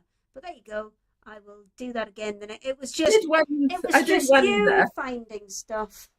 Yeah, I did wonder. I thought, I can't see my website, but then I'm not. I just thought I'd leave you to it. I thought you knew what you were doing. My fault. I did not know. That's okay. Not to worry. Okay then. So we pop our template onto our fabric. You can use a pen if you want to draw around there, and then once you've drawn around there, you can cut it out. And this is for the plain one. Once you've cut it out, okay, you cut your circle out, you're going to, with a needle and thread, you're going to do a running stitch all the way around the outside. Okay, around the outside edge. Just a little tip, start your running stitch on the right side of the fabric and finish it on the right side of the fabric, and I'll explain why in a second. Then you're going to put your pressing circle into the middle of the fabric, and then you're going to pull the ends up like so. And the reason I started and finished on the right side of the fabric is because now when I come to knot this, or I want to put my finger on there, it's on the top and I haven't got the thread underneath. It just makes it easier to tie the piece off. If you've got a willing partner, you can get them to put their finger on the edge there while you tie off the knot. If you haven't got anybody to hand at the time, what I tend to do is I just do long pieces of thread so I can hold on to them. And then I go in with my iron and I set the whole thing with my iron then. So I just go in, I iron all the way around, and then I can tie off my string. And then what that does is it gives me a really nice circle of fabric. Okay, and there it is, my lovely circle of fabric. So that's for the plain side. For the combination side, then what you need is 2 pieces of fabric. So using your templates. So this time you've got your 2 templates that I told you to cut earlier. Okay, you're going to cut 2 pieces of fabric. So it's going to be a similar principle. This time, okay, you're going to use, you can see I've marked a 1/4 inch seam allowance on the pattern. I mark a 1/4 inch seam allowance. You only need to mark it on one or the other side of the fabric. Okay, so I mark it on my little wedge piece normally. And then you're going to line your fabric together like so. And then you're going to sew along to the center. Here's one I prepared earlier. Okay, sew along a little running stitch, a little back stitch, sorry, along to the center. And then what I do is I clip into this. So you can see I've clipped into the seam there. And then I'm going to flip it over like so. You can do this on the machine as well. I do it by hand because I do everything on the machine. And sometimes I like a little hand project that I can do on the go. And then I'm going to sew all the way along to the other side. And then what I end up with is something that looks like this. And I'm going to press the seam open, okay? I know a lot of the time we talk about pressing the seams to one side, but it makes the piece lay flatter. So for this, I'm pressing the seam open. I'm going to do exactly the same thing again. I'm going to do a running stitch all the way around. I'm going to put my pressing circle in there, and then I'm going to draw the fabric and I'm going to iron it, just like I did with the other one. And this is the reason that I like to make 4 of these pressing circles, because what I like to do is I like to prepare all of my my pieces of fabric and I stitch them all. And if I've got 4 of these, I can pop all of them in at the same time. I can pull all the string at the same time. I can press them all at the same time. And what I have a tendency to do is when they have been pressed like that, I let them go cool before I pop the circle out, because then the seam stays nicely. It just gives you nice circles. It's a good way to make applique circles if you like to applique lots of circles on, because you've got a really lovely edge to work from. Then once I've done that, I'm going to now fold the circle around the triangle. And I normally, you can have 2 choices. You can either get your card template. What I like to do is I like to put my card template in. Okay, I like to fold my fabric. So I'm going to fold one side, 2 sides, okay? And then when I fold the 3rd side, okay, I'm folding over again, but then I'm tucking the bottom in. Okay, and what that creates is, I don't know whether you can see really clearly. I'm going to see if I can be clever now and give a closer image. It gives me like a spiral effect. Okay, so can you see it spiral? So I'm just going to do that one more time. I fold one side over, I fold the other side over, when I fold the top one up, you can see it's going over that side, but I tuck it in. And then what I will do is I'll get my iron again, and then I'll give this an iron with a piece of card in there. And the reason I do that is because when I come to put now my my wadding and that in there, it holds the fabric in place. So here, I'm going to take this out, and then I'm going to put my wad in, my piece with the wadding and pelmet violin in. Now what you'll find is, watch now as I fold this over, okay? There's, you'll go, oh, it's a little bit snug, Gail. Look at it, there's a little bit of a gap in there, but it's fabric, isn't it? So it all sort of moves around. So don't be scared now of manipulating it a little bit. Give it a little push and a shove and a tug. And then you've got a choice. You could use clips if you want, or pins to pin in place. It's entirely up to you. But I spend a little bit of time now just arranging that nicely. So that's the plain one. And then with the patterned one, I bring a pattern section in. Okay, this time I want, if we look at this finished piece, my plainer fabric is at the bottom, my pattern is at the top, okay, and my hanging loop is at the top. So when I place my fabric in this time, okay, I want the loop or the tails to be at the top. I'm now going for matching my triangles with the fabric, okay, with the inserted fabric. And this time I'm going to fold the bottom up, so my fabric, and I'm just going to fold the sides over like so.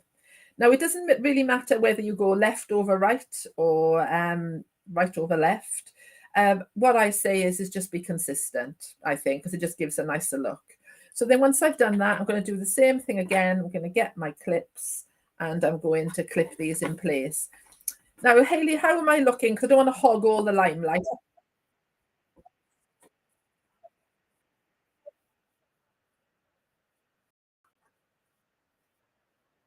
Okay, so am I stopping or am I keeping going? What am I doing? There you go. I think that's quite a nice stopping point. Okay. So if you want to hang fire there, we'll grab everybody back together. I mean, you were in the swing of it. You were away. So... I was just going to hog the full 3 hours then. that's quite all right. I don't think anybody would mind. So... Yeah. Well, what I'll do is I'll just share with everybody. Is that right? Am I back in the room or am I just still over you're still on your own at the minute, but I can bring everybody back if you wish. All right. Oh, do I? I'm sorry, Hayley. I wasn't listening. Do I finish this or do I come back in the room? I think what we might do is we'll kind of pause that one there because we've kind of shown how to get the sides together, and then in your next demo you can show how to put it all together. Okay, then perfect. Okay. Perfect. Thank you. Let me just grab everybody else. I think we've got everybody, and we've just got a triangle off you, Gail. So if you could maybe pop your face back. Oh. Sorry. There you go. I'm waiting for you to do it. I need staff. For a first go, I think you're doing very well. Wasn't it nice when we're in the studio and everybody did everything for you, and now we have to do it all ourselves? It's like you have to think about 17 things, isn't it? It's like, which button am I pressing? Where am I going? Maybe now I realise why we paid them so much money. Yes. They made us look good. As we all know, though, there's a possibility of that again. Not going on to telly, not going on to kind of terrestrial telly again. It will be online only. But after Secret Sewing Club last week, Dan and I obviously made the announcement that we were working on something to bring, at least try and bring the community back and use that Facebook page that was still there for Creating Crafts. Obviously, it's all been renamed now, and it is the Back to the Craft store. But yes, we are working on it. There's just not enough hours in the day right now. But I think people don't realise how much time it takes to get to this point. And while you're trying to do this, you haven't really got anything to show for all the hard work and pulling your hair out and the frustration. Like if you spend 3 hours, because this takes at least 2 hours to set up before it comes to air, because you've got to do the graphics and you've got to get everybody's cameras in the right places and you've got to check all the microphones and you've got to do all the shenanigans. So it takes a couple of hours before we even get there. But if I'd sat and sewed something for 2 hours, I would have something to show for it. Exactly. Yeah, I know what you mean. I know what you mean. Yeah, it's frustrating, isn't it? And I have projects. I've got there's a pile of jeans down there that need sorting out. There's an old bear who needs recovering. So yeah, I've got jobs I could be doing. Yeah. You and me both. You and me both. But I've done 3 loads of washing this morning, and I like being under the bed in the bedroom. So I think I'm doing okay today. Well done. Not giving. That's quite productive. Yeah. That's more than I've done today. Believe you me. Yeah. However, just as an aside, Oh no, your not puddings Gail. now come out of the oven. Look at the size of those bad boys. Oh. That looks like I can get a whole roast dinner in those. Scream. It's like a I scream mean, Yorkshire pudding. it's bigger than my hand. He's good, isn't he? He's good. It's a good rise on a Yorkshire pudding. Sarah, can you chuck it over? I could eat Yeah. it. Okay. Ready? Oh, wouldn't it be great if that worked? Oh, Love it. Little roast potato, a little bit of roast pork, and all in there, bit of gravy. Yeah. I used to work in a restaurant when I was younger, and we used to, with the Yorkshire puddings, we used to make brown bread ice cream, and we used to put brown bread ice cream in the Yorkshire pudding. Oh. It was Oh yeah, no, brown bread ice cream's amazing. A little bit of cinnamon on it as well. If you sprinkle cinnamon on it, incredible. Hang on, just rewind. How is the bread getting into the ice cream? well, it's sort of blended and Yeah. it's a bit candied as well, and then Yeah, it's so put they- in the- Tends to get like toasted, caramelized in butter Yeah. and sugar first, and then it goes cold and then gets blended down, so it's like a really fine crumb, and that gets added into the ice cream in the ice cream maker. It's incredible flavour, brown bread ice cream. Yeah. Delicious. But in a Yorkshire pudding, Yeah. Well, you don't think of them as being sweet things, but then when Traditionally you do they think are, about aren't they? it, With jam and all. Yeah. it's pancake batter. Yeah. So Yeah. why wouldn't it be? yeah. We used to put normal ice cream in leftover Yorkshires when I was a kid as well. That was it. Yum. I've heard of so many people jamming them. I've never tried it. Now I want a roast dinner, Sarah. That's really up there. Well, get Dave on it. Get Dave on it. Come on. Dave, roast dinner, please. Just make tell him just to make some Yorkshire puddings. Just And you can have it with Yorkshire. jam and ice cream and just have it as your dessert. I have a Yorkshire pudding fact because Matt took his daughter up to Hull to look at the university yesterday, and I was listening to a podcast about something random, and then this fact appeared that the Aunt Bessie Yorkshire pudding factory is in Hull. So I just rang them. They were all in the car. So I just rang them. Said, I've got a Hull fact for you. The Yorkshire pudding factory's up there. Go and have a look. And they were just like, right, okay, bye.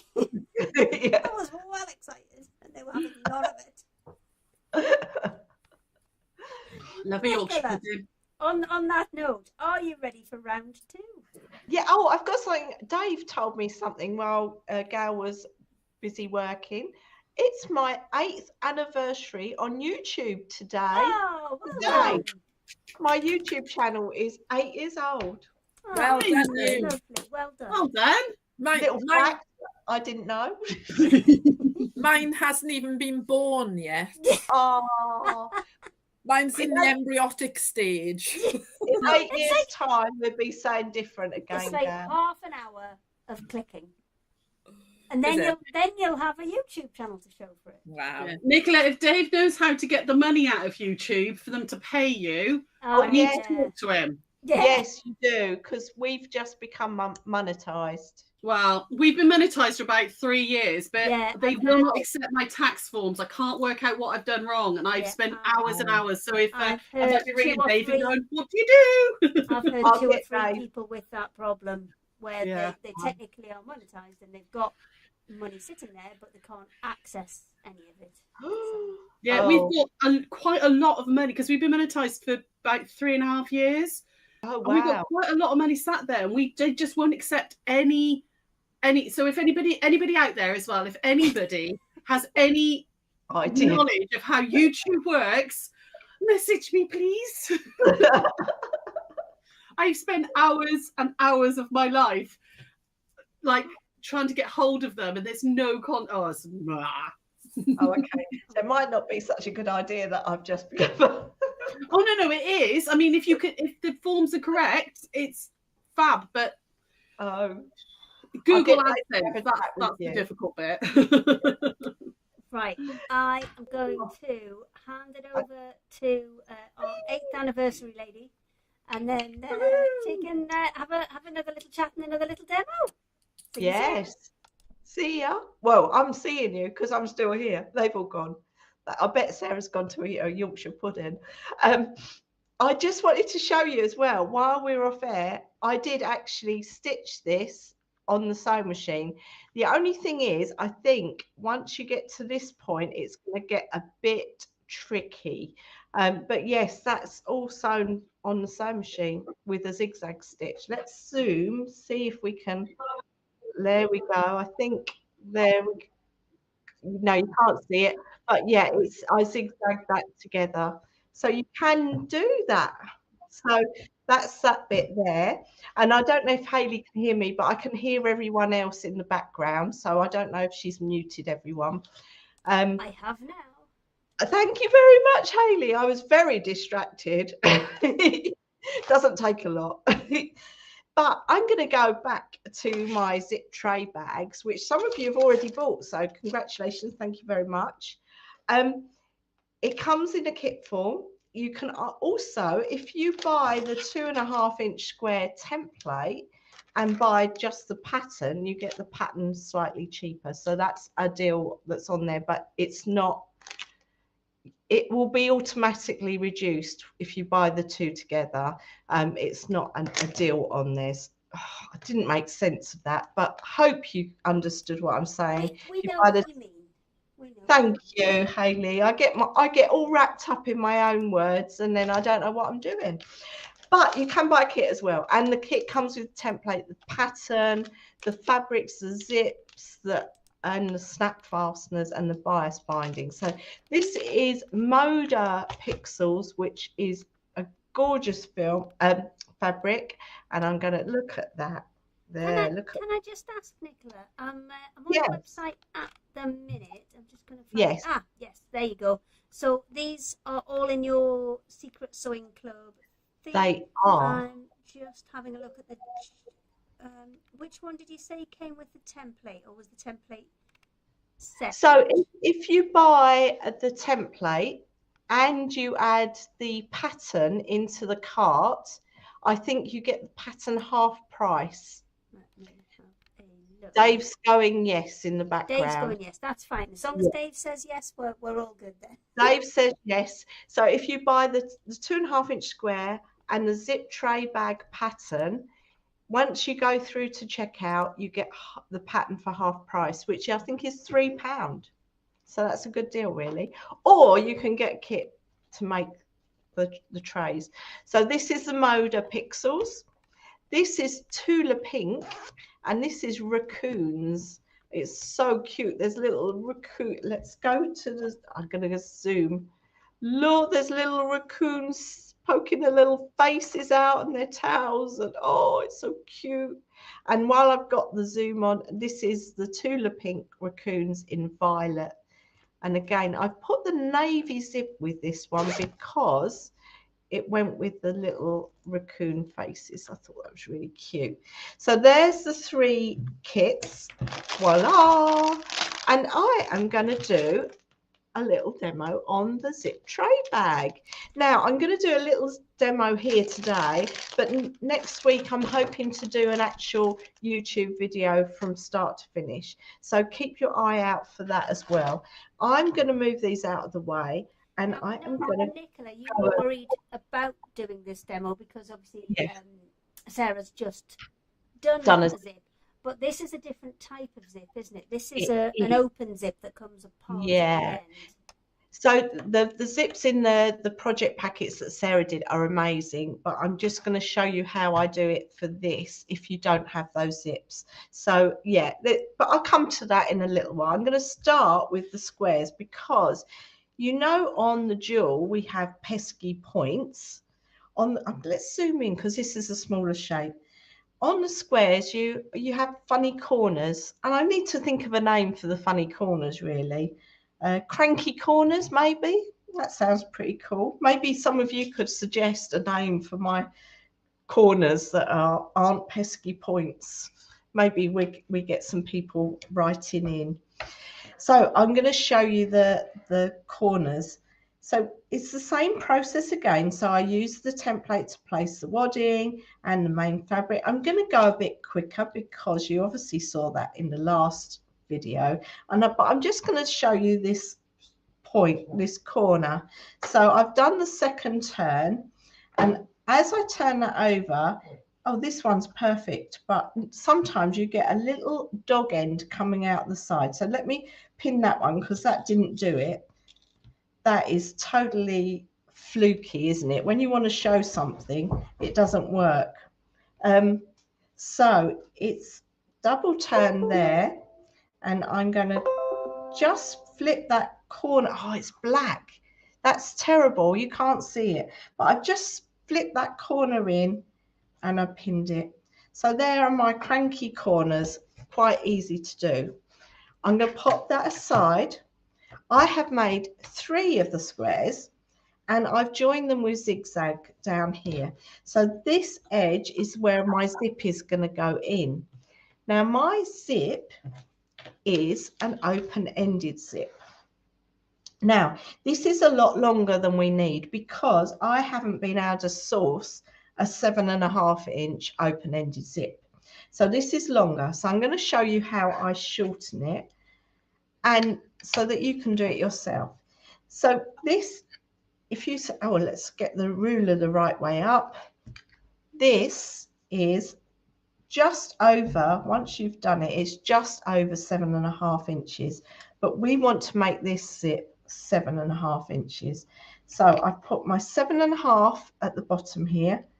So this is where 7.5 is, and I'm going to draw a line with my pencil there.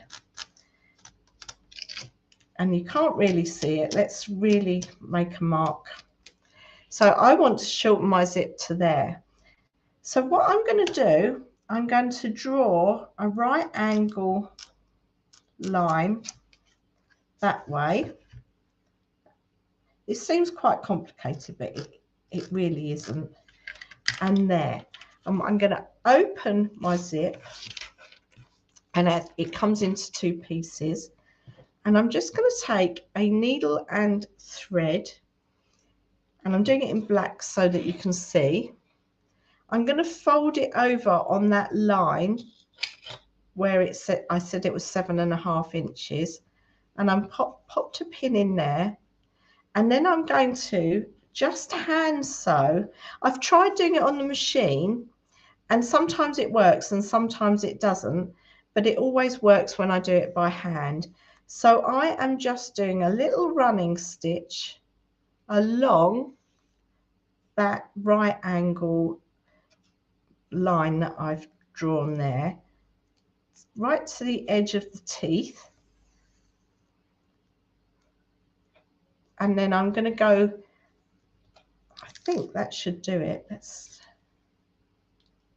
like so. And then I'm just going to put a knot in that thread and trim that thread off. And when I take that pin out, you can see, oh look at all my little frayy ends, never mind. You can see that you've got a right angle on your zip. So that is now, if I bring my ruler again, that is now 7.5 inches. So we don't need this section here. Let's move that so you can see. So all I'm going to do is cut that off there. We don't need that bit. Oh, and make sure that your zipper is at the bottom so that otherwise you'll have to thread your zipper on. Now, I include bias binding in this. So I'm going to cut a section of my bias binding, and I'm just going to turn under a 1/2 inch on that edge, and I'm going to just finger press that over. like that. And then I'm going to pop, no, what am I going to do? I've lost my train of thought. I'm going to pop my zip on there, and then I'm going to fold over my bias binding and put a pin in there. And then on the other end, I'm going to pin that together. So that is folded in half, that bias binding. And I'm going to pop another pin in there. So that's gone through both sides. And I'll do one more pin. So that's, again, the bias binding is folded in half. And I'll pop another pin in there. And then I come to this end. I'm going to move the zip up. It's got caught on the pin there, and we need to fold this bias binding around here. So I don't need all of that, there's a bit too much. I cut a section off and I folded that over, and I'm going to pop a pin in there. And then I'm going to take this over to this. Oh, that didn't go through all layers, but never mind. I'm going to go over to the sewing machine. And I've got my machine on zigzag, so let me just turn it back to straight stitch. And I am just going to, I've not even got my zipper foot on, I've got my normal foot on. I'm just going to sew that through. And because I've folded the bias binding in half, I should catch both sides as I stitch it. And I'll just move that out of the way. So I'm not going too close to the teeth. I'm just stitching through the bias binding. You can put your zipper foot on if you want, but I'm not going too close to the teeth because I don't really need to. And I'll just stitch through there. I'll take that last pin out and stitch to the end. And that's gone through the plastic of the zip, but that's fine. And I will take it back here. So I've stitched my bias binding in. Then I'm going to, let's trim my little threads off like that. And then all I'm going to do is lay my panel onto, I'm going to tuck that little, see if I can tuck that in when I stitch it. I'm going to pop that on top, and I'm going to pop a pin in the middle, and I'm going to move that zipper, and I'm going to pin that end too, and then pin this end like that. There we go, last pin in. And then I'm going to take it to the sewing machine and stitch along this line again. So let's do that.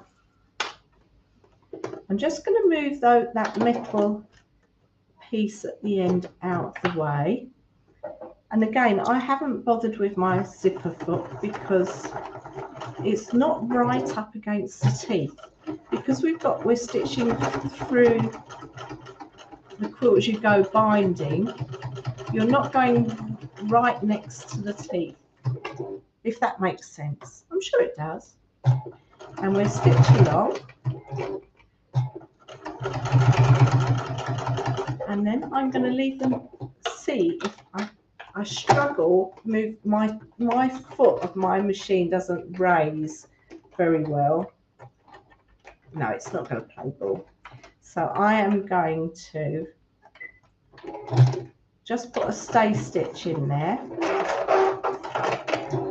move my zipper out of the way, and then go back to where I started again, and then go along, take my needle out, and I just want to get the end here. Do a little back tack to secure. Perfect. Now, look at that. We've put the zip in. I'll take that thread off where I started and stopped. I can do exactly the same to the other side, and then you can pull your zip, and hey presto, you'll have a zip that works for your zippy tray bag.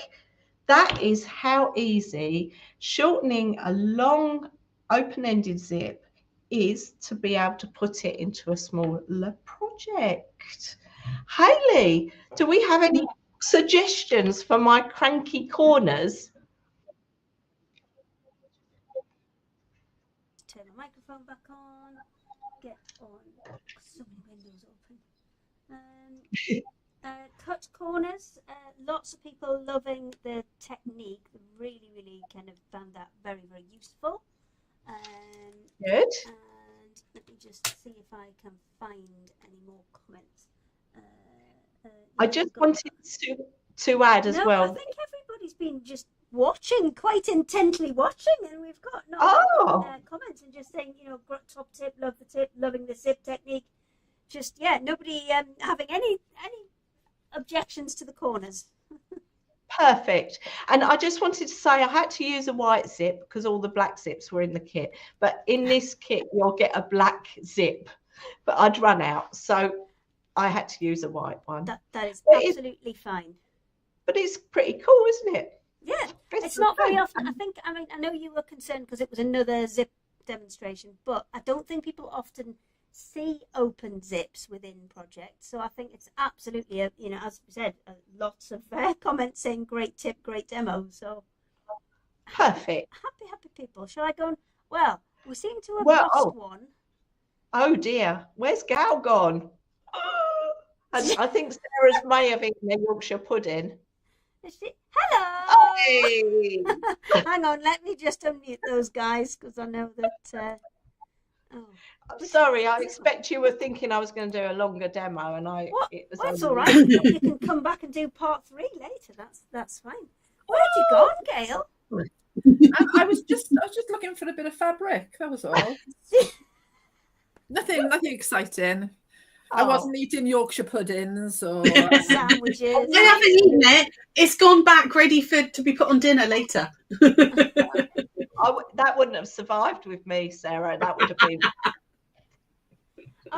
Jean Baker's not objecting to the zip demos at all. She says you can never have enough zip demos. So, and there's always different ways of doing it, isn't it? I think that's brilliant. I've never seen how to do that, how to shorten like that before, because I've always been worried about losing the little metal bits, because I'm thinking, the stopper bit, because I'm terrified of zips. They've always freaked me out, zips. But that little 45 and it can't come off the end because of the fabric's been folded. So it's brilliant. I love that idea. Not going anywhere. Brilliant. I'm so using that. Good. And a lot of people say to me, I don't do zips, I can't do zips. And I always say to them, I hated zips, but I have to do them live on TV. Yeah. You can't be scared of them. Practice. I mean, go and get some scrap, have a bit of a play about with it, take it in, take it out, take it in, take it out, and kind of just demystify it, I think is the best advice we can give you with that. And if you didn't want to put this binding on, you could leave it with the flap of the zip. It's just I'm a bit meticulous and I like to have a nice finished inside. But if you really didn't want to do the binding palaver, you could leave the zip plain inside. There's no police. Yeah, and I mean that's only because it's quilt as you go, and normally you'd kind of trap the tape of the zip in between the two edges of the fabric. So, but I think it is much nicer with bias binding on. It makes the inside of the tray look really pretty as well, having that little bit of edge, and I suppose it strengthens the top edge as well for when it is open.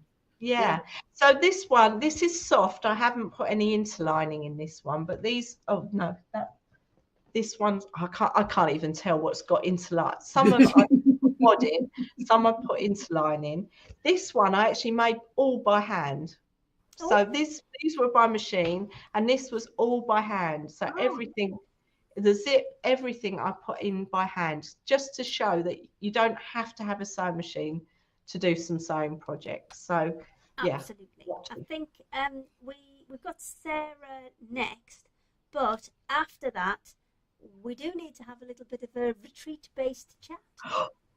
Okay. Because that is, I know, I'm so excited. And I've decided what my project's going to be now. So I can. I've decided, but I've got to play. I haven't done that yet.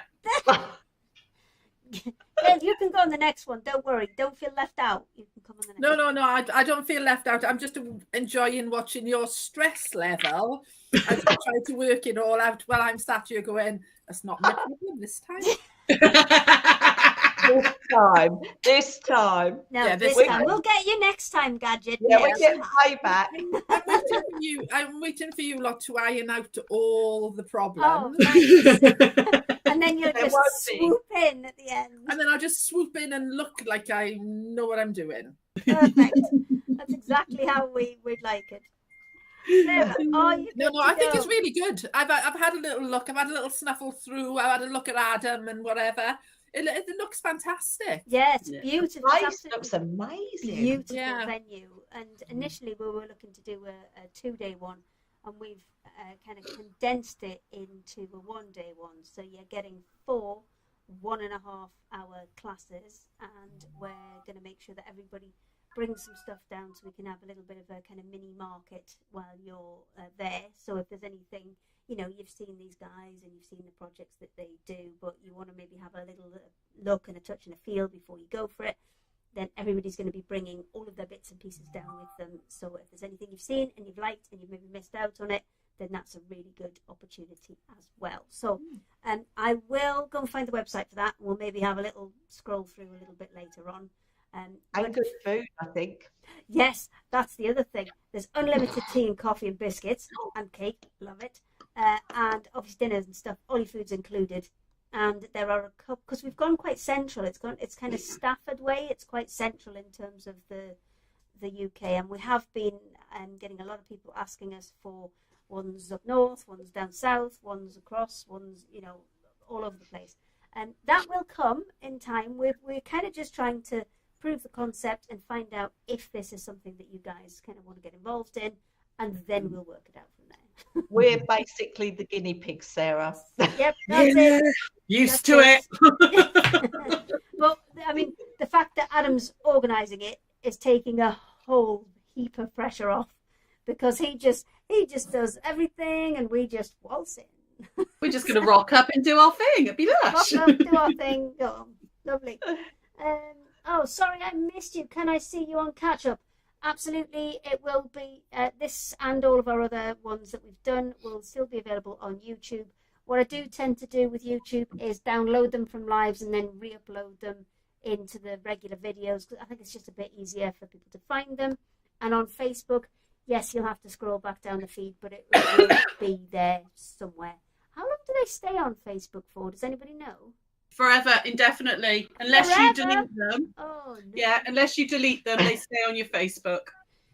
And that goes You know back what? to Hayley, when you said when we were all makeupless, when we were. Oh, I still am practicing, today. And you said, oh, let's just put this on Facebook for the fun of it. And I was like, no. No, I You am were still makeupless. I did 10 days ago. I did Sewing Street, and the makeup just really messes with. I've got very sensitive skin. It just messes with it, so it's staying off for the time being. So you just Oh, But you why look not? beautiful anyway. take what you get. That's it is what it is. Sarah Jane, this is your Sarah Jane, Sarah. Yeah. Says, Sarah, do you think we could get Adam to set up for our shows? I don't know. I think he might be a bit expensive. We'll just take the husbands instead. They have to do it for free. Right, and okay, then over to you, and you can do your second demo. If there's space, we'll go around again, because I know there's. It'd be nice to see yours. Nicola's going, no, no, but it would be nice to see it. I know you're doing a full demo. Is it Wednesday? Did you say? Yeah. I'm going to. Sorry. Oh, sorry. Both. Well, first of all, Nicola. Let's do Nicola I'm going to first. do a YouTube video this week on the Just- zip tray bag from just start to this finish. week So it'll be at some sometime. point. Okay. And Whenever. Gail, you're definitely Wednesday for your. Yeah, I'm going to do a live on spread. Wednesday, and I'll either finish the advent boxes and I'll do a bit on Petal and Sprout. Perfect. Right. Well, Sarah, you've got loads of lives all the time. All the time. You can't get rid of me. Everybody about them. And it's your turn, which is now. Cool. Hiya. Yeah, so we do, for those of you who are new and everything, we do lives on a Tuesday, Wednesday and Thursday. Tuesday and Thursday are at 1 o'clock and Wednesday is at 7 o'clock. Tuesday is always a block of the week, or not most of the time, but always normally a block of the week. Wednesday evening, we do a different project, which is a little bit more involved because we've got a bit more time on an evening. And then Thursday, Sarah Jane will also then, she tends to do like a sewing-y type project. We do have a brand new quilt along starting soon. It's completely free. It will be on it's starting on February the 5th on the Wednesday evening at 7 o'clock, and it'll run for 5 weeks. It's, like I said, completely free to join in. If you want to the details of fabric requirements and stuff like that, if you scroll back on White Gecko Craft Lounge Facebook page, I will repost that again in the next couple of days, so you've got the fabric requirements and a picture of what we're actually doing. But yeah, that's completely free for you guys to join in if you fancy. If you've never done quilting before, it's very easy, I promise. It looks way more complicated, the picture, than it actually is. It's all very basic techniques. If you can sew a straight line, you can absolutely do this quilt along. So that starts on February the 5th. Obviously, we were just talking about the Secret Sewing Club retreat, but we have had some spaces come available for our own retreats in April, which is, I think there's one on the 4th to the 6th of April. There's one on the 7th to the 9th of April, and I think there's about 4 or 5 on the 10th to the 12th of April. So yeah, so those should be on our website as well. But yeah, you can always have a little look at that if you want to. So I'm going to very quickly Sarah, take you through. Just before you start, I'm just going to quickly cut to Nicola, because her poor little patient has just arrived to join her. She's got a poorly foot. Oh, look at this. Sorry. That was everything. But I mean, it's important things. There you go. Carry on. Hey, I'm just going to take you through. You've been loving the project wallets. I think they're nearly sold out. So there are a few left on our website if you want them, but they are almost all gone. I am going to show you how to bind them in a moment because there's a certain way you need to bind them because of the vinyl. But just before we do that, I'm going to take you through the Lucky Dip, the mystery box again. I call it mystery box. It's a bag. It's a mystery bag. Okay. So if I come over to here, so there are this is just an example of what you might get. Okay, because I pulled out loads. We've got literally hundreds of half meters, fat quarters and fat eighths to go in the boxes. These are just a few. So for each of the mystery boxes, or Lucky Dip boxes, I think I called them, you will get 2 half meters of fabric. So like, for example, this is Moda, that's Moda, that's a Riley Blake, that's a Macawa one, this is a Lewis and Irene fabric. So they are all, you know, this is a really beautiful piece actually of ombre. These are all like really well-known names. It's, you know, they're all 100% cotton. So you'll get 2 half meters. It will vary. Every box will be different, and it won't necessarily be these. Like I said, I think we've cut about 200 half meters. So it could be anything, but it will be from a brand that you know. So that's the half meters. You will also then get 4 fat quarters. Okay, so the fat quarters we cut ourselves, so they are British sizes. They're 20 inches by 21, and again there might be some Liberty in there, there'll be Moda in there, that's the Lewis and Irene, that's the Macawa, you know, there's lots of, there might be boutiques, but they're all again 100% cotton. So you will get 4 fat quarters, a variety of colors, and then you'll get 4 fat eighths as well. So there might be the odd solid in there, but most of them are patterned. Okay, so you would get 1, 2, 3, 4 fat eighths too. Okay, so that's a Liberty one. Again, Makawa, bit of Moda, all sorts in there. So I worked out while Nicola was doing a little demo, it's between 30 and 38 pounds worth of fabric, and they're down to £20. Okay, they're great, particularly if you are doing charity quilts. This is a really good way, because a half-meter piece is you get a lot. Oh, that's a fat quarter. Half-meter pieces, you're getting a lot of fabric. It's full width of fabric at 44. Okay, so just so I just wanted to go back through those just so you had those. And then the other things we've got, remember, we've got the Liberty box as well. So this is the brand new Liberty fabrics. This is the fat quarter bundle. It's all 11 in the range. So you've got all 11 fat quarters in there, and they are down to £40. Okay, so these are, I think they were 52 originally, something like that, but they're down to £40 just for today. I will leave these on until Tuesday morning, okay, at that price. So you're getting all, let me just go to the close up a minute. You're getting all 11 fat quarters in the range, and they are beautiful. They're the Lazenby cotton. I mean, that is enough. That's actually enough fabric to do our Love Liberty quilt pattern. You need to add your background fabric in, but that's enough fat quarters to do a whole quilt, basically. Okay, so there's that as well. Right, back to, we're just going to finish off the project wallet. And I thought, because I've got a million project wallets, that I will give this one. Just realised as well, I lost my nail varnish. I've got one nail. That was at the Newark show. I didn't even realise that had come off. I've lost my nail during packing, unloading last night. Because you'll find it at some point. it's like the acrylic gel polish stuff. It's obviously just the whole thing's pinged off. It's all right. I'm having them done again on Thursday. They'll be a different colour then. We're not worried. I've got no makeup on. You've got one fingernail missing. I've got one fingernail missing.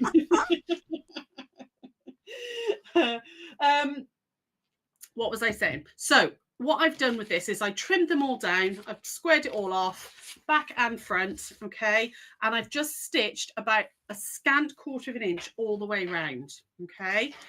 I've got a lot of project wallets. I'm going to actually give this one away. So anybody that orders on our website between now and Tuesday morning when I get back in the shop, what I'll do is anybody who's actually ordered from us, I will randomly pick one. I'll put you all into the name generator and pick a name out, and I will add this into your order for you. I will finish it off, and you can have this one as an extra little something, because I I have about 40 project wallets, so I don't need another one. So I've made some binding. I've just using a plain black, because this demo I did so long ago, I don't have this fabric anymore. So I'm just going to use a plain black for it for the binding. Now, normally when you're binding a quilt or something, I've done a double fold binding, and you would go onto the front, you'd stitch down, and you'd go to the back. And then you would hand sew it onto the back, because, it's nice and neat. You can machine sew it, but most people would hand sew it on the back of their quilt. But because you've got the vinyl on the back, you can't hand sew into this. So we're going to do it the other way around. We're going to do it from the back and then hand sew onto the front where the fabric is. So I've joined 2 pieces of fabric. I've actually cut this slightly bigger. Now, normally we would cut 2.5, but I cut it for these at 2 3/4. It gives you a little bit more wiggle room in case anything slips with the vinyl, okay? I mean, 2.5 will do it, but the 2 3/4 is just a little bit extra for that bit of wiggle, okay? On one end, I've just folded over the end of the fabric and tucked that in, okay? And we're going to line it. Now, there's a little trick that I learned. I think it was on YouTube recently, and it's brilliant. And I've been doing it ever since, and I love it. Open out your binding to start with, and we're going to start halfway down one edge. I'm just going to pop a binding clip on just to hold that in place. Just a second. I would if I could find any clips. There it is. Like that. And what very often, I'm sure it happens to it's not just me, I'm sure it happens to you guys as well. When I'm doing my binding, normally you leave a bit of a tail, don't you? So that you can join the binding back in. But it ends up and it kind of ruckles up, and you get like a horrible little creased bit, because all the fabrics are moving against each other. saw this. I can't remember whether it was a reel or on YouTube or somebody told me, because it's a few months ago now. If you open it up to start with, and we're going to start by stitching just about a 3-inch piece, 3.5-inch piece, just single fold to start with. Okay, so I'm going to do that, and then I'll show you the rest of it. Jean saying, craft yourself silly rolls are great to make binding. Yes, they really are. Thanks, Jean. I didn't pay her for that either. All cut ready for you. Right. No, well, that's exactly what we designed them for, is just to take a bit of the pain out the binding, so you don't have to join bits together to get there. Yeah, and you get it's smoother as well because you've got no joins in your binding because it's such a long roll. They're great. So all I'm going to do is going to literally stitch down just sort of about 3.5 inches, just single fold to start with, like that. Okay, and then back stitch it. Then just cut your thread and then fold this back over like that, just like you would do normal binding. Okay, and you're going to start stitching roughly where you finished down here. Okay, so you're still leaving this bit open so that you can get your end in there for when you get to the end, but it's holding this piece down, which will be brilliant later on, I promise. So we're going to come all the way to the end. I'm going to whiz through this like that, all the way down. And I'm sure I'm probably teaching most of you to suck eggs here because you might have all done binding like that. I'm going to come to 1/4 inch from the. It's like nearly. That was nearly my glass of water went in the plug socket. It fell off and it was right by the extension lead. That's not fun. Yeah. Well, this is why we weren't allowed drinks in the studio, you see. Yeah. Right. So you got 1/4 inch from the corner and you've left your needle in. Corner. I've lifted my foot, but my needle stayed down so that I can pivot it. And I'm going to stitch off. So it's 45 degrees straight off the corner like that. Cut my thread. Okay. I'm going to come back over to the overhead so you can see this a little bit better. And this is how I call it a boomerang, because you're going to throw it away. Hang on. There we go. Move down a little bit. There we go. So I've stitched it. I know it's black thread on black, which is not easy to see. I'm sorry. I should have used a coloured thread. So we're going to go all the way along here, and I've stitched off the edge. Then you're going to boomerang your binding. So you're going to throw it away, and then it comes back. Okay, like that. So as you throw it away, you want to make sure that you're throwing it away straight that way. Can you see that this line here is nice and straight here, and you've got a nice 45-degree angle? And I tend to put my fingernails right on the edge of the project so that when I bring it back, it's got something to fold against. And if it's folded correctly, this should all be lined up. So this edge here should be lined up. So you've got this little flap. I'm sorry, it's really hard for you to see. Little flap of fabric. It's because it's black. Didn't think of that when I thought, I'll put a nice black binding on this project wallet. Pop a binding clip there to hold that down. And then we're going to stitch all the way down this side. Okay, all the way down until we get to this corner down here. And we're going to do exactly the same. We're going to go off at a 45-degree angle. Okay, so I'm going to whip all the way around again, like that. Down we go. Binding doesn't have to be painful, okay? Binding can actually be, I quite like binding. I find it quite therapeutic because it's the end of a project. I feel like I've actually finished something for a change. There we go, all the way down we go. Sorry, black on black was not a good idea. I'll just try and get some more light in here. There we go. Let's see if I can get that so it lights up a bit better. That edge there, needle down, foot up, pivot it so you're coming off at 45. And we're going to repeat that process, okay? So back over we go. This is going to be very dull because I've got to get all the way round to show you how to join it, but we'll get there. And back we go like that. So we've boomeranged that one. We can chat about other stuff in the middle if you like. Yeah, indeed. Why not? Well, while I'm doing this, what do you want to talk about? What have you been up to this week? You didn't tell us. Oh, it's just been stressful.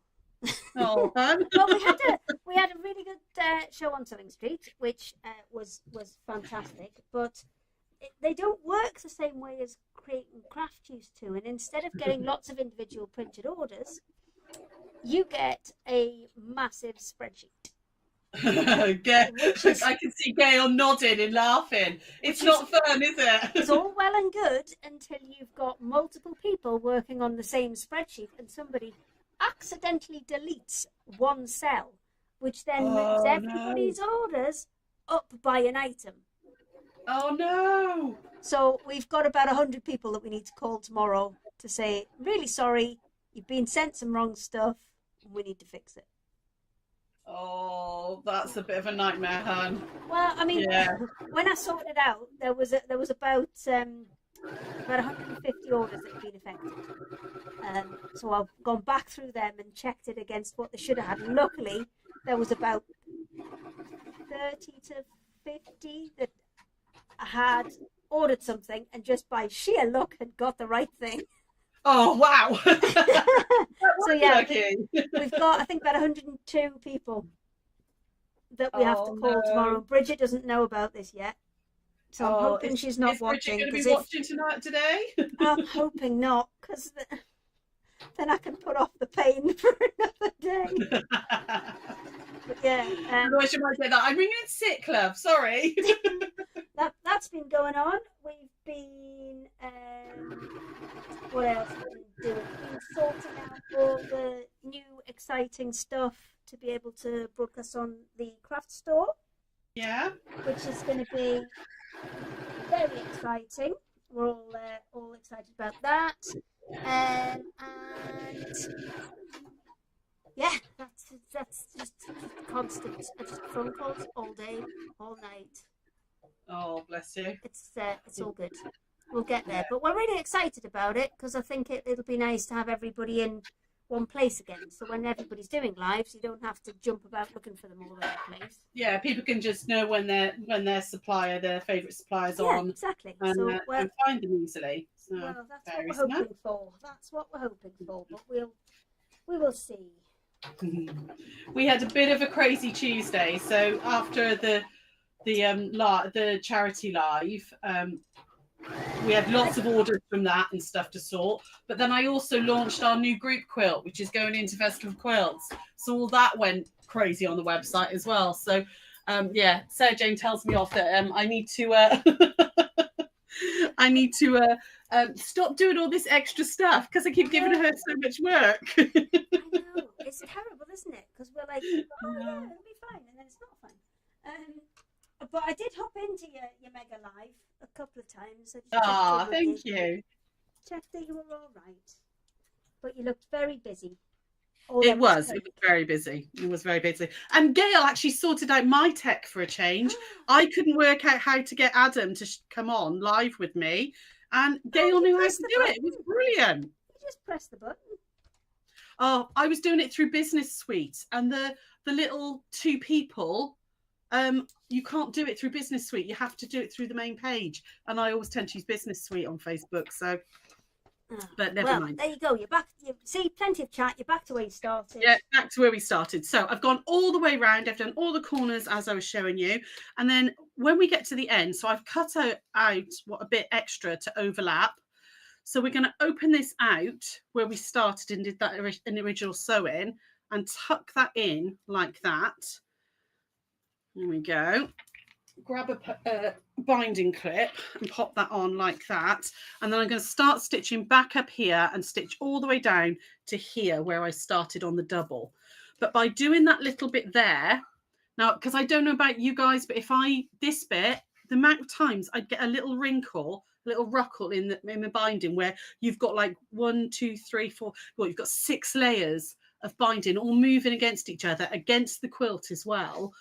The amount of times I'd get a crease in this sort of beginning and end join used to drive me crazy. And this little trick works, just sewing that little bit down first. So I'm going to start there and finish here. I'm sorry, black is not easy to see.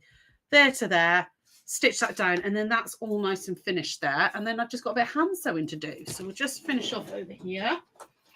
So I'm going to start where I stopped up here, that just there, and stitch all the way down like that. Just make sure that's all nice and flat. Where's my thing? There we go. Hold that down. Make sure it's all flat. It's me making life difficult for myself. Excuse me. There we go. And it lies really nice and flat. And when you see on the front there, you've got no creases, no sort of wrinkles or anything. It's all lovely and flat. I've stitched that onto the back, so that's the vinyl side. So this then will get turned through to the front. And then obviously I'm not going to do that now, but I will do it later this evening. I will sit and do this in front of Traitors later, because I've been away, so I haven't been able to watch it. I've not got into that yet. Is it any good? Oh, I love it. So we binge watched the first 2 seasons back October time. We didn't watch it when it was on originally, but we binge watched them, and I'm now obsessed with it myself and my husband. And the new series started back New Year's Day, I think it was, something like that. And yeah, but I've been away this week and he's not allowed to watch it without me, so he's desperate to watch it. So that's what I'm going to do. I will sit and hand sew this now. Yeah. So if I just show you on the corners, once I've turned it over to the front like this, if you kind of just run your finger along the edge, so I've folded it over, run your finger, press this here, so you've got a really nice 45-degree angle there. When this then folds over like that, again, I need some clips because I don't want to put pins through the vinyl. So if I hold that down there, there's my phone going on. When that folds over, you get a really nice, neat corner there, and you've got a lovely 45-degree angle, which means you can now just hand stitch this on the top. You could, if you wanted to, machine stitch this, but you will get a line of stitching this side, okay, which on the vinyl bit you'll see. So I like to hand stitch these, and because it's fabric on the front, if you do a little invisible slip stitch with it, you won't see it, but it's nice and neat. It means, because obviously with the vinyl here, you can't, if this was on the back, you can't slip stitch into it because it's vinyl. So really nice and easy to do. I think they are pretty much sold out now, but if you did get them, well done. We do sell the zips by themselves, so you could make your own project wallets up if you wanted to, with a little bit of vinyl, and have a little go at them. But there are lots of other little bits on there. Somebody did ask about a pattern that I said. That's exactly what I was going to ask you about. It says, please, can Sarah repeat which quilt pattern can be used with the new Liberty Factory? Liberty, yeah. It's called the Love I think Sean's actually answered for me. It's called the Love Liberty quilt. Put a link up for you. And it uses fat quarters and 2 meters of fabric. So if you look up Love Liberty on our website, this would be the most stunning quilt, and it's a really easy beginner's quilt as well. But this would look beautiful with this, just with maybe a cream or an off-white as your background fabric. There's enough there to make your quilt, and it's a big double bed size quilt. So there's those are still available on the website. Splendid. I shall go and grab the other guy. Hey, we're back. There we go. Everybody back together. I've lost my ears. I've lost my ears. Oh no! Well, so I can hear what's going on.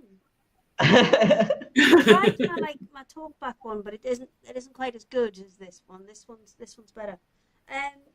Right. So let me see. We've been round. Actually, we've gone kind of hang on, anti-clockwise today. We've started with Nicola and kind of worked our way around. It confuses me because on my screen we're in different positions to Facebook. Yeah, on Video Ninja, which is obviously this seamware software that Hayley uses. I'm above Hayley, and then Nicola's that side, and Gail's down there. But on Facebook, we're all. Well, I mean, I can move you around if you want. No, it's fine. It's all good. It's all good. I mean, I've got the technology. I can move you around if it would make you happy. We have the power. We can use it. Gail, are you ready to finish off your little boxes? Well, I've put them away, so I've got a little something else out because I wanted to chat about a little something else. Again. So don't worry, anybody. You can see me finish the boxes off on Wednesday on my live. So I just wanted Gail's tapped out. Yeah, I just thought, well, the thing is, what I'd like to say is all the instruction is in the pattern. So they don't really need me demoing because there's quite detailed instruction in the pattern. So they don't have to worry. It's all there for them. But I will do another little demo. I think it's one of those things I could skip through really quickly, but I have, I'll do it again. I'll do it on my Facebook Live. It's fine. Okay, so have you pulled up a different demo then? Yes, okay. Yeah. I'm not gonna. I thought you just sacked it off altogether. Oh God, no. Just so a couple of things I want to share. On the Secret Sewing Club at the moment on the page, there's some offers on combining patterns. So little Tina and Terry, if you have them together, there's a reduction on buying the two patterns together. The same as the big bunnies, Trevor and Tracy. You can combine those together as well for a better price. And there's some other little bunnies and that on there. But Who picks the names, Gail? This is Tina and Terry. Who picks the names? Sorry. I often get my sister involved. So then I just like, you just need to give me a name and that. So my sister just named Petal and Sprout as well. And sometimes if I was a little bit more organized, a couple of times I've thrown it out to my customers to name them. But sometimes I haven't got enough time for that. So occasionally I get my customers to try to guess what I called one of my projects and then give like a free giveaway and that. So it keeps everybody on their toes. So yes, there's a little thing on some of the Easter bunnies. What I want to do is just quickly show you the stitchery doodah. So I'm just going to flick the camera over as if by magic. Right, so this is stitchery doodah. I did briefly mention it earlier. That's for the little red work tags. So although I mentioned them as red work, I stitched mine out in various colours. So what the pattern gives you is it gives you 3 separate designs. So you've got the egg, the flower, and the heart. And then you've got 12 stitchery designs. So if I just focus in on the stitchery designs, I don't know whether I need to be closer. So you get 12 stitchery designs. I did put I love you in there. And the reason I put I love you in there was I just thought it would make a nice little tag for Valentine's Day as well. And you can see that you can do the tags in normal felt or this time I did it in glitter felt. And I know Nicola was talking about invisible thread. I used invisible thread to go around the outside of the tags because I like to use invisible thread on glitter felt because I don't want to distract from the lovely glitter. So all the little stitcheries are done by hand, just with a simple back stitch, just like you would do normal red work. But you can think outside the box with these as well. Maybe you could fussy cut fabric to put in the center if you don't like doing stitcheries.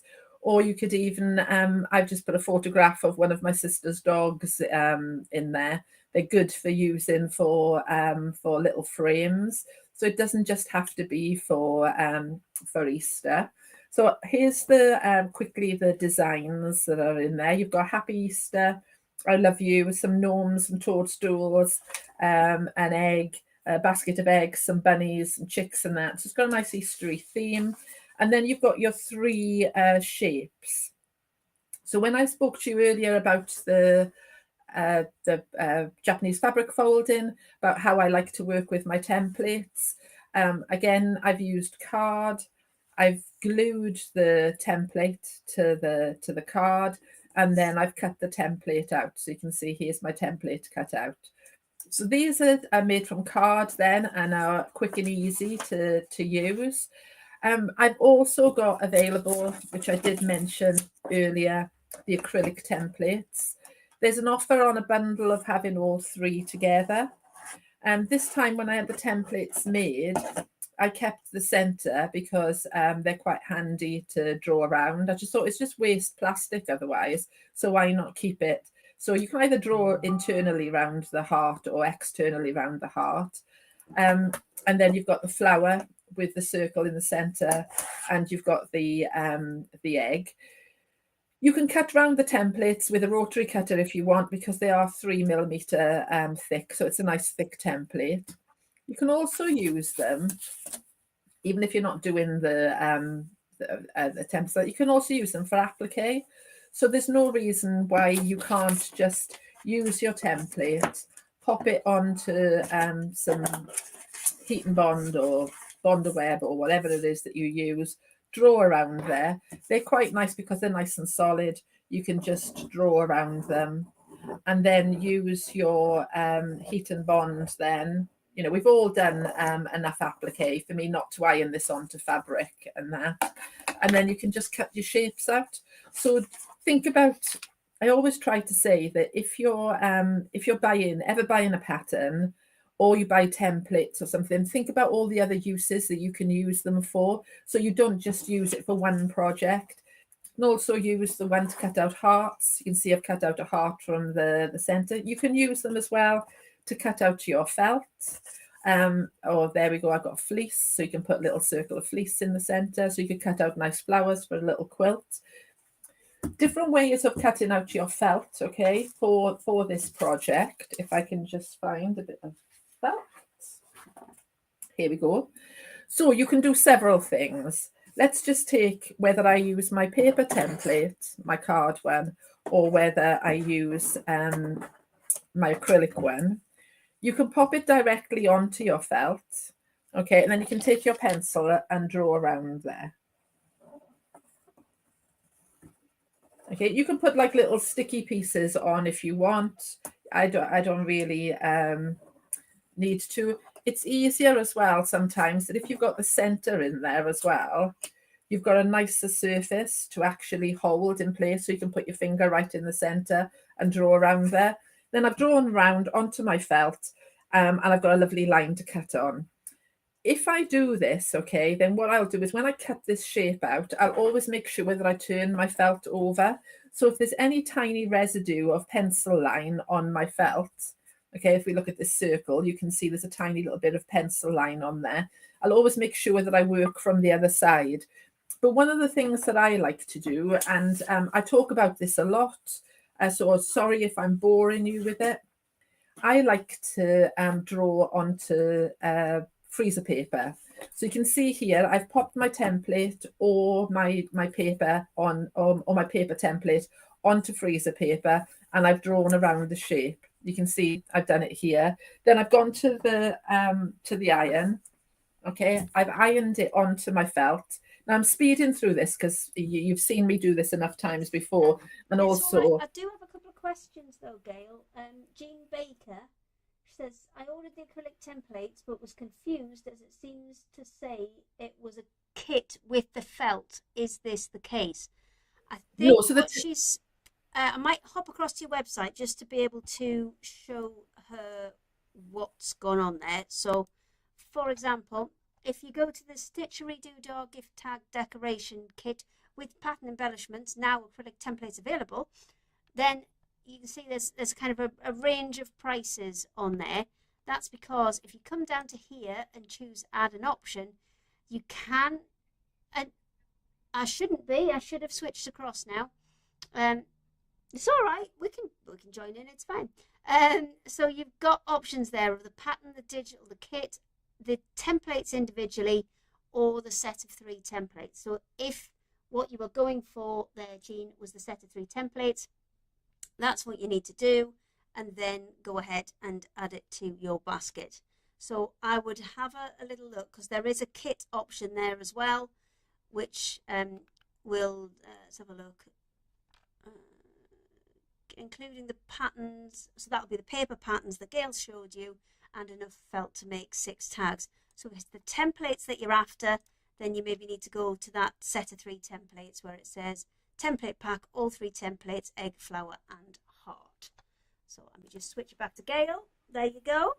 Thank you, Hayley. No I'd problem. probably made it more confusing because I didn't do the templates before, so I've just added them sort of on the end of the website. So yeah, you can either buy the 3 templates together or the kit, and the kit will give you enough stuff to make 6 tags. So I use the templates then. I like to do it this way. I use the templates to draw onto my freezer paper. I iron my freezer paper onto my felt, and then I cut out. And then what you can do with the center, you can either just fold it and nick into it, or you can use a little craft knife to get going. I use freezer paper a lot to cut out felt because it doesn't leave any residue on there, and you haven't got any pencil lines on there, and it gives you a nice sharp cut. And that's what I used with Petal and Sprout as well to cut out all those flowers. And so initially when you look at the Petal, you think, oh, I don't know if I want to cut out all those flowers. But because they're already pre-printed with that pattern onto freezer paper for you, you just iron it onto the felt and cut round them. And then it makes it look like you've die cut everything. So then you've got this beautiful egg shape. So the same process with the heart or the flower. And you can see I did one here with glitter felt as well. Then you just peel the paper off. The beauty is you can just iron this back onto another piece of felt and use it again to cut out. And you can see I've just peeled the paper off the back of here as well. No residue or anything on there to damage your felt. And then with your little redwork designs, these are not pre-printed. I give you a nice piece of fabric, big enough piece of fabric. You can see here where I've got all 6, I've put 6 designs on there. But here I've just got 4. It's just a simple back stitch. It's in the pattern for you, but it's quite therapeutic, isn't it? I mean, people love doing red work. This is nice because I've got a variegated thread. It's just a tiny little back stitch. It's not challenging at all, and you can just, you know, spend your time while watching Traitors or anything else on TV.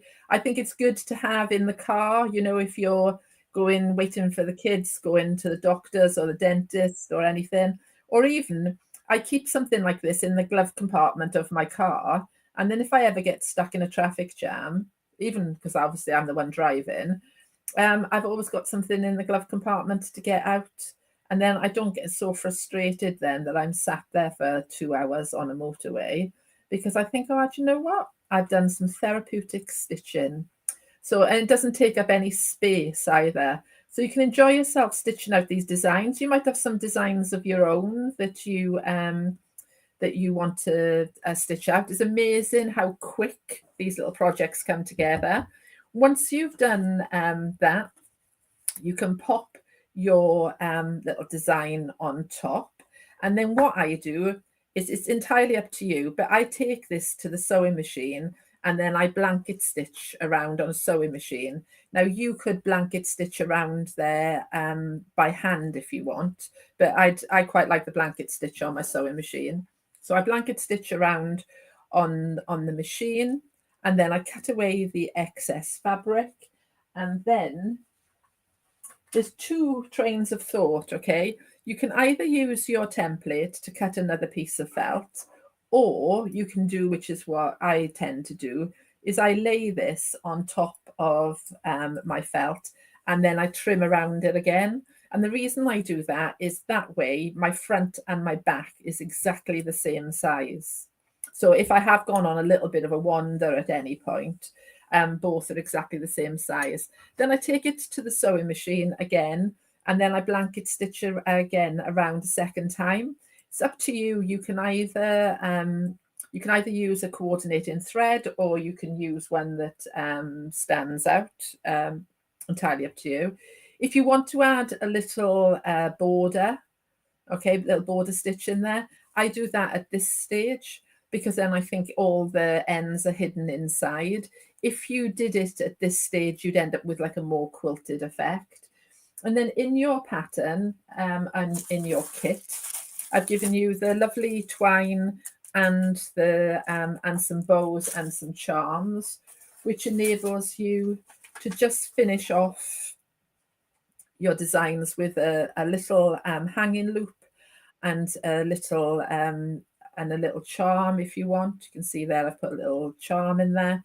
It's entirely up to you. You could use them to make bunting. I think they'd make great bunting if you had a little row of them. You could even do this, and then once you've made this design, you could then applicate it onto something else. You don't have to make them into tags. You could even use some of these embroidery designs in, like your boxes, your Easter boxes.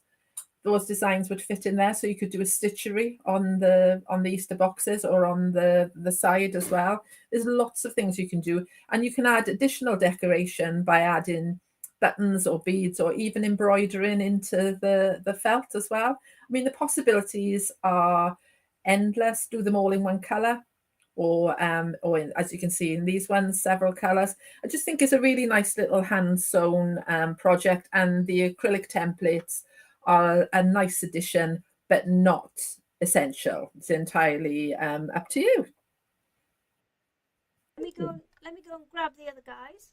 Thank you. That was a lovely extra demonstration that you kind of weren't. Well, you changed your mind on halfway through, which is absolutely fine. That's what we're here for.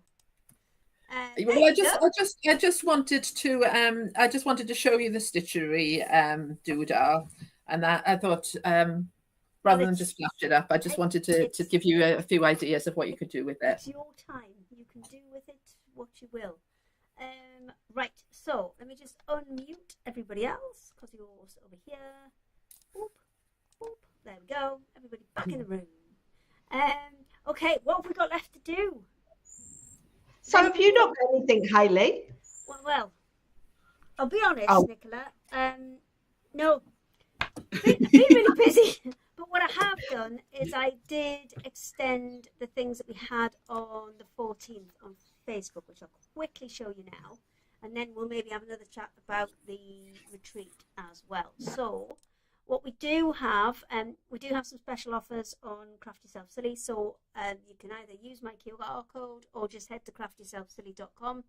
Then head across to the Secret Sewing Club on the 19th of January.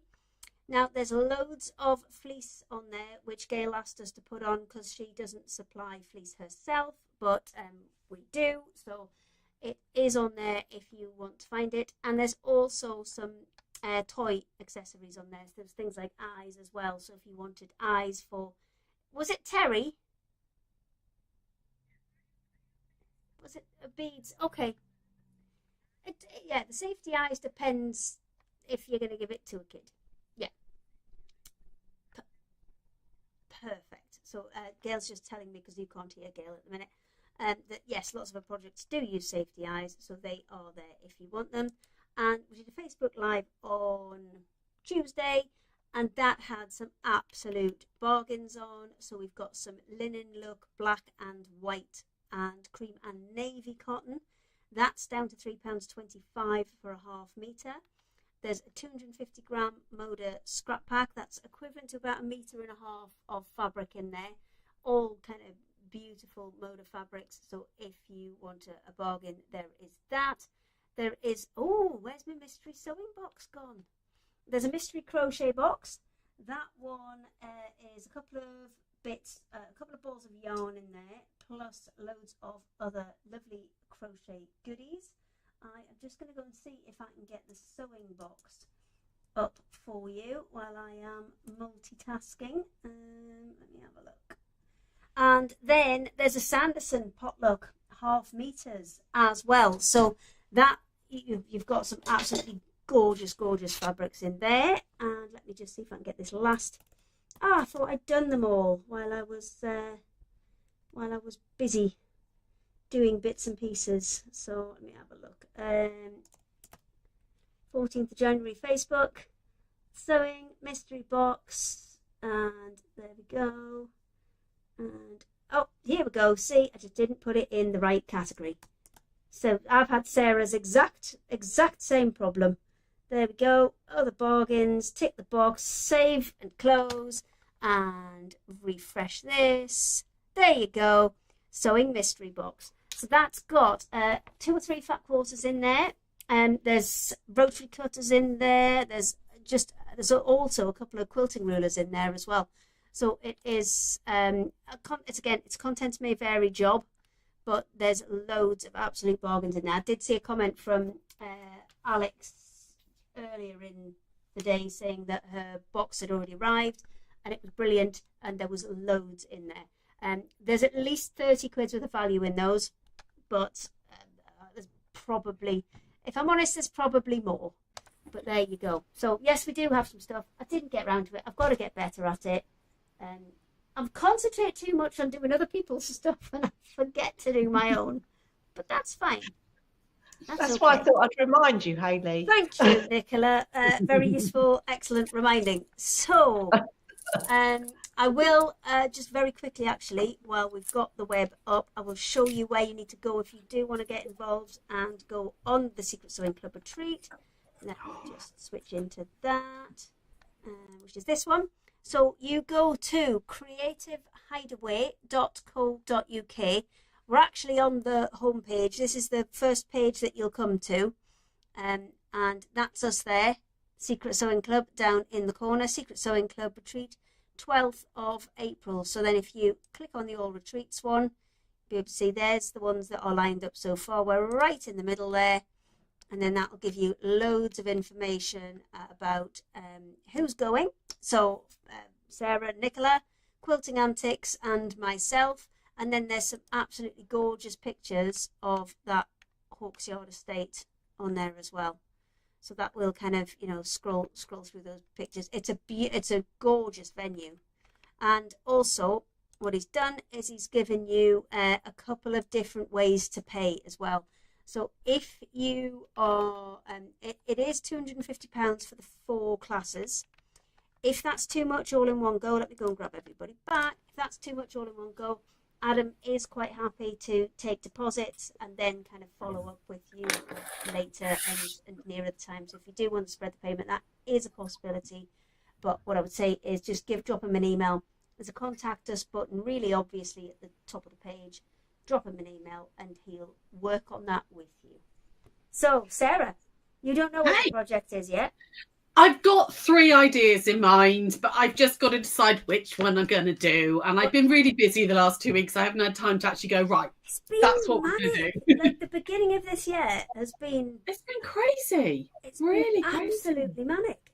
It went from... Because we took 2 full weeks off. We didn't come back till the 6th. And then it's gone from like 0 to like 100. Yeah, really has. So I think our project, we're going to bring along a selection of the various printed panels that we do. So, the ones where you get 2 big ones and then 4 small ones. A selection of those. And I've got a little unit that's got all of the colours of the strip rolls on. Mm-hmm. So I think we're going to do that, do some work on bordering, maybe some mitered corners, because that's one that I think sometimes people struggle with a little bit. Yeah. So I think that's going to be our plan. So you'll come along, you'll pick your panel, then you'll pick your border colour, and away we go. So very nice. Cool. Yeah, I'm still trying to decide. I've got three projects that I've kind of like, do I do this one or do I do that one or do that one? So yeah, I've got to decide which one I'm going to do. big decisions. The one I want to do, I'm worried whether they're going to get it all done in an hour and a half. So I might have to do a YouTube video so that they can log in and finish it at home. Okay, well that's fine. I think if you want to give people a bigger project, I don't think anybody would be upset by that. Some people might get it done in an hour and a half, but I was thinking, maybe if I do a YouTube video, they can. We'll see. It's going to be fun. I can't wait to meet everyone. I'm really excited about it. I'm just watching Gail sitting in the corner going, I don't have to deal with this. I'll wait for next time round. Yeah. I'm just racking my brain thinking, oh my God, what could I do in an hour and a half? Well, I think it also depends on how much prep they have to do, because for your kind of things, if some of the bits are cut out ready for them, then yeah, they've got more of a chance. But if they have to freezer paper everything, then Yeah.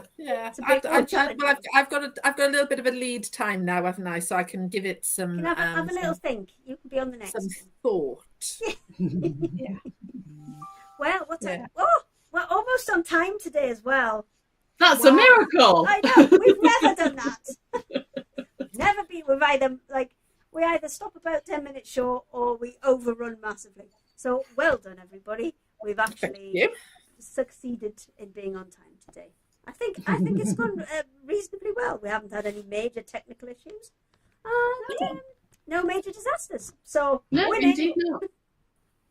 Miracles do happen. That's amazing with me involved. No, we're ever so proud of you because you've absolutely smashed it, Gail. Well, I'd like to take credit for it, but I think Sarah should take credit for it because she is the brains behind me sitting here. I just spend my time going, where? What? Click on Honestly, Yeah. there's no technical knowledge. It's purely like copy and paste. I'm looking at my settings that my kids set up for me and go, is your setting the same? No, it's not. Right, do this bit. Yeah. It needs to be the same.